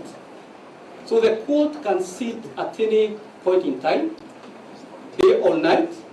Indeed, today, when dusk came, I was apprehensive that counsel for the petitioners might leave, since the court is sitting past working hours, presumably. So the point that must lad home is that nothing prevents this honorable court from sitting at any time, such that then the issue of when the court sat, when the files were transmitted, when the orders were released, whether on Saturday, whether on Sunday, though it has not been shown that is what transpired, the court has liberty to sit on such occasions if need be. With regard to the issue of the empanelment by the Deputy Chief Justice, again on this account, the petitioners have misapprehended the import of Article 165(4), because what is fundamental is that there be a substantial question of law, and that question of law is certified on the discretion of a High Court judge. What that means is that the same issues that are being had here today could have been had by even a single judge, if at the discretion of the judge who handled the matter reasoned that there was no substantial question of law. So what the Honorable Chief Justice or anybody else capable of exercising the powers within the office of the Chief Justice does is administrative. All the High Court judges are qualified to deal with matters of such nature. All of them. So assigning one or the other is routine. It is purely administrative. There is nothing that is exceptional intellectually in terms of requiring a special exercise of powers when it comes to dealing with that aspect. So in a nutshell, I would wish that, to point out that in a hurry to come to court, the petitioners even wrongly enjoined the sixth respondent, His Excellency the President, when Article 143(2) is clear that no civil proceedings can be instituted against the President. A decision that has been affirmed by the Supreme Court in the decision of Attorney General and two others versus D and 79 others. So the Supreme Court made an express order that the President cannot be sued. It's an order. So the pleadings that have been lodged before this court have been filed in contempt of the Supreme Court decision, and they should amount to nothing in the full and final set of facts. So I'll be seeking that the bench continues to stay put, so that as early as possible, I can seek to have the sixth respondent discharged from the irregular proceedings initiated by the petitioners, and which they don't want concluded. They want to thrust this country into a crisis. Under Article 146, there is possibility of the office of the President becoming vacant on account of various issues, either through death, which is uncertain, through resignation, because he can tender a resignation and decide that I think I've had it too much, he can tender a resignation, or any other reason that may arise. So at the moment, upon the Senate voting on the first ground of impeachment, we stood without a deputy president.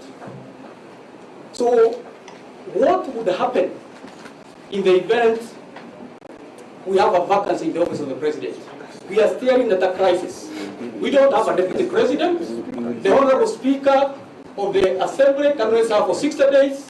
We don't have an IBC. So what the petitioners are doing is fomenting a crisis of monumental proportions, which we will not be able to budge about. So I humbly pray my Lord, my Lady, that you find favor in the arguments of the respondents and dismiss the application by the petitioners. I presume they are over. My lords, if they are over, But my lord, we didn't clarify one thing. I think a lot of friends have been referring to the judge at the right of Justice Murima. It's Murima.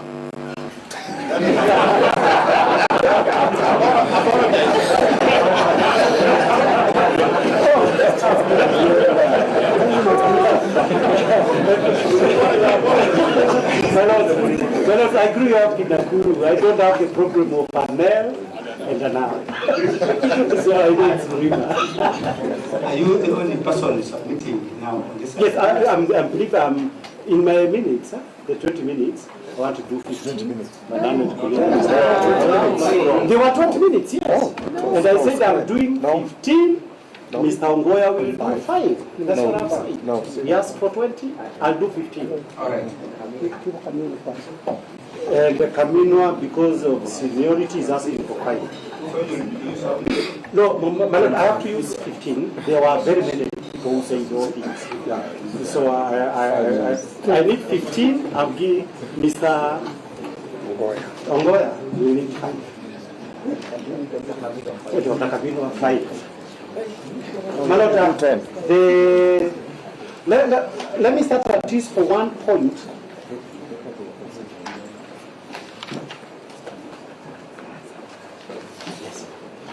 My lord, my learned colleague, Mr. Ndegwa, whom I respect a lot, is saying that probably we start with the 2 points raised by a learned colleague, Mr. Joseph Kamodo.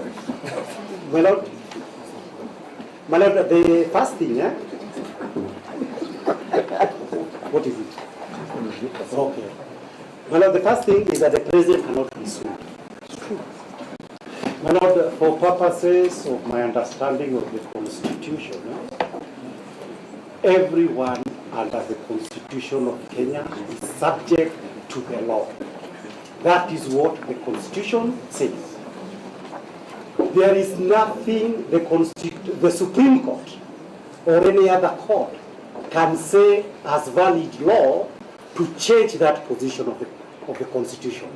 So to the extent that the Supreme Court, assuming it ever said such a thing, that cannot be good law in the face of the Constitution saying everybody is under the law. Second point, my lord, what is the nature of the proceedings? These are not civil proceedings. These are constitutional proceedings.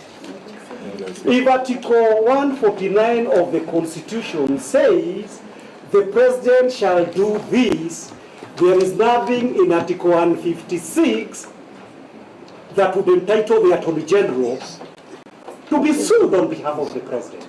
Because the Constitution itself says the president shall do this. My lord, also, if this is Bill of Rights enforcement, if the petitioners are saying the violator of the law is the president of Kenya, then the mandate of this court is to ensure the president does not violate the Bill of Rights. Nobody else can be sued on his behalf. I think we have done with that preliminary issue. Oh, and there is these issues of vacancy. My lord, I was imagining that if this vacancy is troubling anybody in Kenya, 2 things. Number 1, you would have seen some urgency in reconstituting IEBC. Some of the petitions that are before you, or that will find your way to your hands, are also saying the president cannot do what he's so desperate to do because there is no IEBC. So that is coming. So if there was any urgency, anybody who cares about vacancy, let us start with IEBC. Now, Lord, also, if, and I think Kenya are entitled to this information, Mr. Kamodo appears so worried that a vacancy in the office of the president may arise. Perhaps this is information the people of Kenya are entitled. Why is that so? My Lord, it's purely conjectural. It's an Right, I'm not saying anything, I've ended there. Unless you have some... I don't know, I did say it. I did say it. Yes, my Lord, now coming to the main issue. My Lord, this forum, somebody said we are sitting past the dusk. It made me remember something. I think I saw the presiding judge was practicing at some time when I was practicing as a lawyer in the 1990s. I remember going to court very many times with Dr. Kaminwa, Paul Muite, and Gibson Kamau Kuria. What was it all about? My Lord, during that time, and when we could go to those cases, there was no distinction that was made. But with the very kind permission, I'm constrained to just want to get some clarification. The application? No, because the role you have as in you are supposed to be responding to issues that have arisen. I don't think what you're speaking to has arisen, and there is no latitude that extends to that general direction. Yes. My Lord, we would want to get some guidance on that. My Lord, I believe those issues... I keep the clarifications earlier, yes. But now just stick to the reply according to... I'll do that. My Lord, one of the cases that during that time, because you can't address every little issue, I'm trying to be global. My Lord, one of the, and these are global points I'm making with regard to the issues that have been raised. My Lord, you are effectively being told the petitioner and the respondents occupy the same space from the standpoint of our constitutions. My Lord, the truth is they don't. And I say that for the simple reason that these constitutions of Kenya was made explicitly to protect citizens who can suffer from harm from the executive and people who occupy power. That is what the protections are meant to do. Conservatory orders are given to ensure people whose rights are being violated and in need of protection, that protections will be accorded. So somebody to say that an application for conservatory orders stays on the same level with an application by a violator to continue or to complete the violations, my Lord, that would amount to misreading the Constitution. And this is not an idle issue. Under Article 20, it is very clear. The Constitution binds all state officers and this court. So the notion that we have a right to be heard, yes, when we shall be doing the petition, give them 10 hours and we shall not object. But let the subject matter be preserved. We've got no problem. The right to be heard under Mutunga rules is protected. But there is a distinction under our constitutions between a violator and the victim of violations. That one is very clear in our jurisprudence. Well, having said that, there is an oath of office. There is a question of the empanelment, whether you call it assignment, appointment.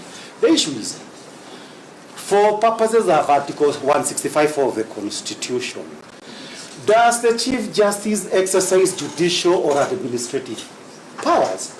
I go with what Dr. Kaminwa says. These are judicial powers. And judicial powers, my Lord, takes us to the oath that is prescribed by believing the third schedule of the Constitution. When the Chief Justice says, takes an oath, it to exercise the judicial powers that includes, with regards to the High Court, the powers under Article 165(4) of the Constitution. No such oath is taken by the Deputy Chief Justice to enable her to do so. So that, my Lord, as long as, if you say it is administrative, we go to another level. The questions would be, can this be made without a formal judgment where the issue has arisen directly? Because as we were told by my learned colleague, Mr. Wadhuta, that matter is still yet to be decided by the Court of Appeal. My Lord, having said that, there is a question my learned Professor Muigai, whom I learned a lot from him. My Lord, Professor Muigai talks about public interest, the issue of the necessity for it, and about a vacuum arising. But the happy thing about the Constitution is that up to this time, the petitioners have done nothing that would elongate the time at least of 74 to 100 days that is envisaged under Article 149 of the Constitution for this business to be conducted. If anything, it is this kind of applications to set aside that will prevent these petitions from being heard, for example, in the next 30 days, so that there is still some other 30 days for the people of Kenya to be consulted on this issue and the regular decisions to be made by Parliament. My Lord, there is an issue that an absurdity is being created. Who is creating an absurdity? The absurdity, my Lord, that is being created is this. And strictly speaking from Article 25 of the Constitution. Article 25 of the Constitution says the right to be heard is absolute, even during an emergency. How can this right ever be absolute, and this court were to take away the subject matter before that right is exercised, and you do not call that an absurdity? We are actually here to prevent that absurdity. In fact, you can have a ranking of absurdity. The biggest absurdity, my Lord, would be this, Article 125. All rights under Article 24 can be limited. Under Article 25, the right to be heard is absolute. It is binding on everybody. That's the biggest absurdity that can occur. Who supports that absurdity? The respondents. My Lord, we go next to Professor Ojienda. Of course, Professor Gedu said many things which you cannot deal with all of them. This internal memo, where is it? Oh, it's here. It's here. My Lord, this internal memo, first of all, we note, when the question was asked, is it anywhere? It is not in the CTS. Start with. Number two, or portal for the cases that have actually been filed. My Lord, the second issue, there is no replying affidavit for this court to be able to deal with it. But what does it actually say? It says, during my absence, I request you, your lordships, to be in charge. I will, however, be available on email or telephone for consultation. My Lord, the last sentence, plain meaning of English, would mean to me that Chief Justice from Geneva or anywhere else she was cannot be able to carry out certain administrative functions. But when she says that to be consulted, this was clearly made in the knowledge that there are certain things that I must do, notify me so that I can do them. The appointment of judges could be made by the Chief Justice in accordance with the constitutions from Geneva. My Lord, I could have said more. There is not much time. My Lord, they say they are challenging ex parte orders. My Lord, what ex parte orders is the main issue. The ex parte orders we are challenging is a conservatory order to ensure that before this court there will be integrity and the constitutions will be upheld. And the kind of circus we had in Parliament will not happen before you. My Lord, for purposes of where do we want this matter to be completed?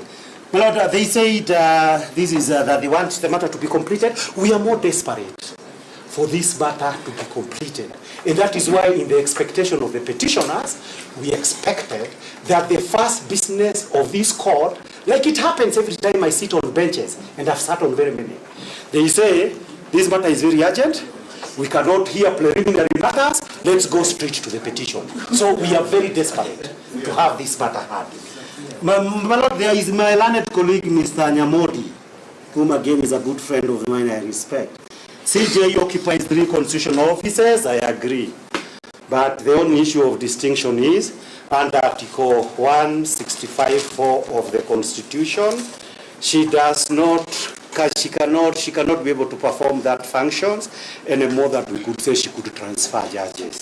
Transfer of judges is actually more or less administrative, but she doesn't do it because it is an important office that goes with the office of the Chief Justice. But if this is judicial, she cannot be able to do it.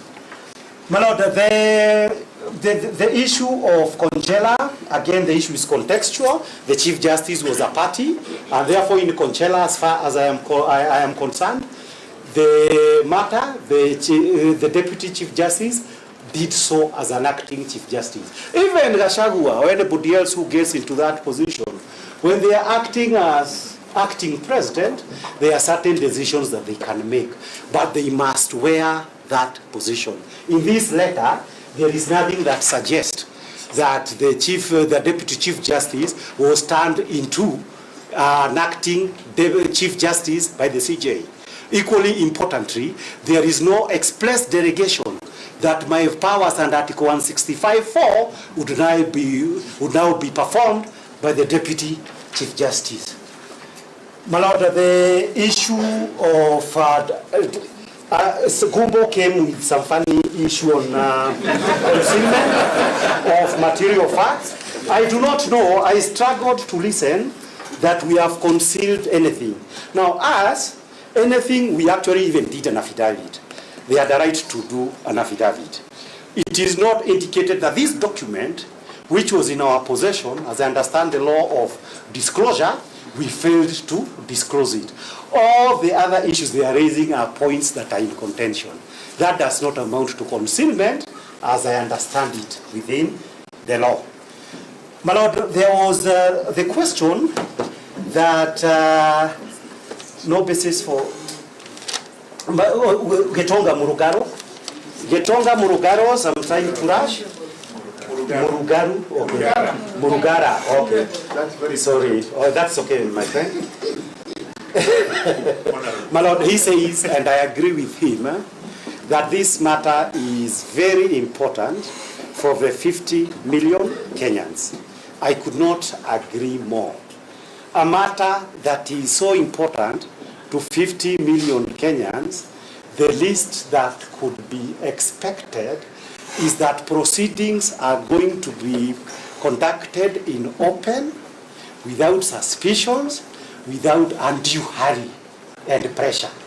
But my Lord, if the petitioners, and already they are feeling, I'm feeling pressure that I started today, if the petitioners feel that they are under pressure in a certain matter, that is not an express emergency under the constitutions of Kenya, it leaves a big question mark. If for some reason there is a desperation to turn businesses that the constitution say you should do it within around 80 to 100 days into 4 hours, there's a big problem, and that must be addressed. I'm about to finish. My Lord, so that for purposes of those issues, I agree with him. It just points out to the care that must be taken that these proceedings are not misunderstood. This court in particular must not be understood that it was under undue influence, that we must wear somebody Wednesday, Thursday, or something like that. This must be done within the 4 corners of the Constitution. If that one is not done, my Lord, there would be a huge problem, not just of perceptions, but the huge problem that in Githongori versus Republic they were talking about. The world, Africa, and everybody else is watching. And what are they watching? How are we going to consider to reduce time, for example, that is expressly set out in the Constitution into hours? And to do what? To prevent a victim of constitutional violations from urging petitions that are before the court. That should worry the court more. 2 points that are remaining. Mr. Wanyama, I have to choose between Wanyama. Oh, Wanyama is the last one. My Lord, the issue of Wanyama is national stability. He made several points. That is probably the only one I will address myself. Mr. Ngoya can do the rest. This issue of national stability is actually very important. I agree with him. The issue of the impeachment of the deputy president raises the issue of national stability. For the simple reason, and this is why we must hear the petition, the deputy president, my lords, and as we understand elections in this country and the Political Parties Act, was not just a holder, the way you can appoint Kibe Mongai to be a legal officer somewhere. He was not just a holder of the office of deputy president. there was a political process in order to be able to get power under the constitution in the 2022 election. That's why the national issue of national stability arises. His supporters and those of the president, they came together to form a party. So that, my lord, over and above, and there is a case which I was privileged to do in 2013, one of the lawyers in that case, this one of conflict management, when Ruto and Uhuru were being prevented from running for presidency in 2013. That case, my lord, and we did it before 5 judges, it was civilized, it was decent, there was no hurry. But more importantly, what was the issue there? Part of the issues that I was present in that case to urge is this, that President Uhuru and the now President Ruto are not seeking this case by themselves. Because Article 38 of the Constitution says they are doing this. The peoples in exercise, their supporters, in exercise of their rights, political rights under Article 38, prefer these people to be their candidates. So what's my point? My point is this. Look beyond Rigathi Gachagua. Look also to the people who feel we've not been given a square deal and we are being disenfranchised, we are being emasculated from the political scene. We shall urge that more during the hearing of the petitions. For now, let us hold the ring. Let us not take away the ring so that we can meet sometime next week, my lord, and deal with the issue. My learned colleague, Mr. Ongoya, can take on from there. No, my lord, I have finished. My learned colleague, Mr. Ongoya, to say something. My lords, my lady, I just have a few points to highlight. Rigathi Gachagua. Hii serikali tulitafuta na shida mingi sana. Hatuwezi kubali mtu haribu. Kenyans will be shocked. Hiyo ikulu nimeweka mitego kila kona, kila kona. Hapo iko kibarua. 291 members of this National Assembly pended their signatures in support of this motion.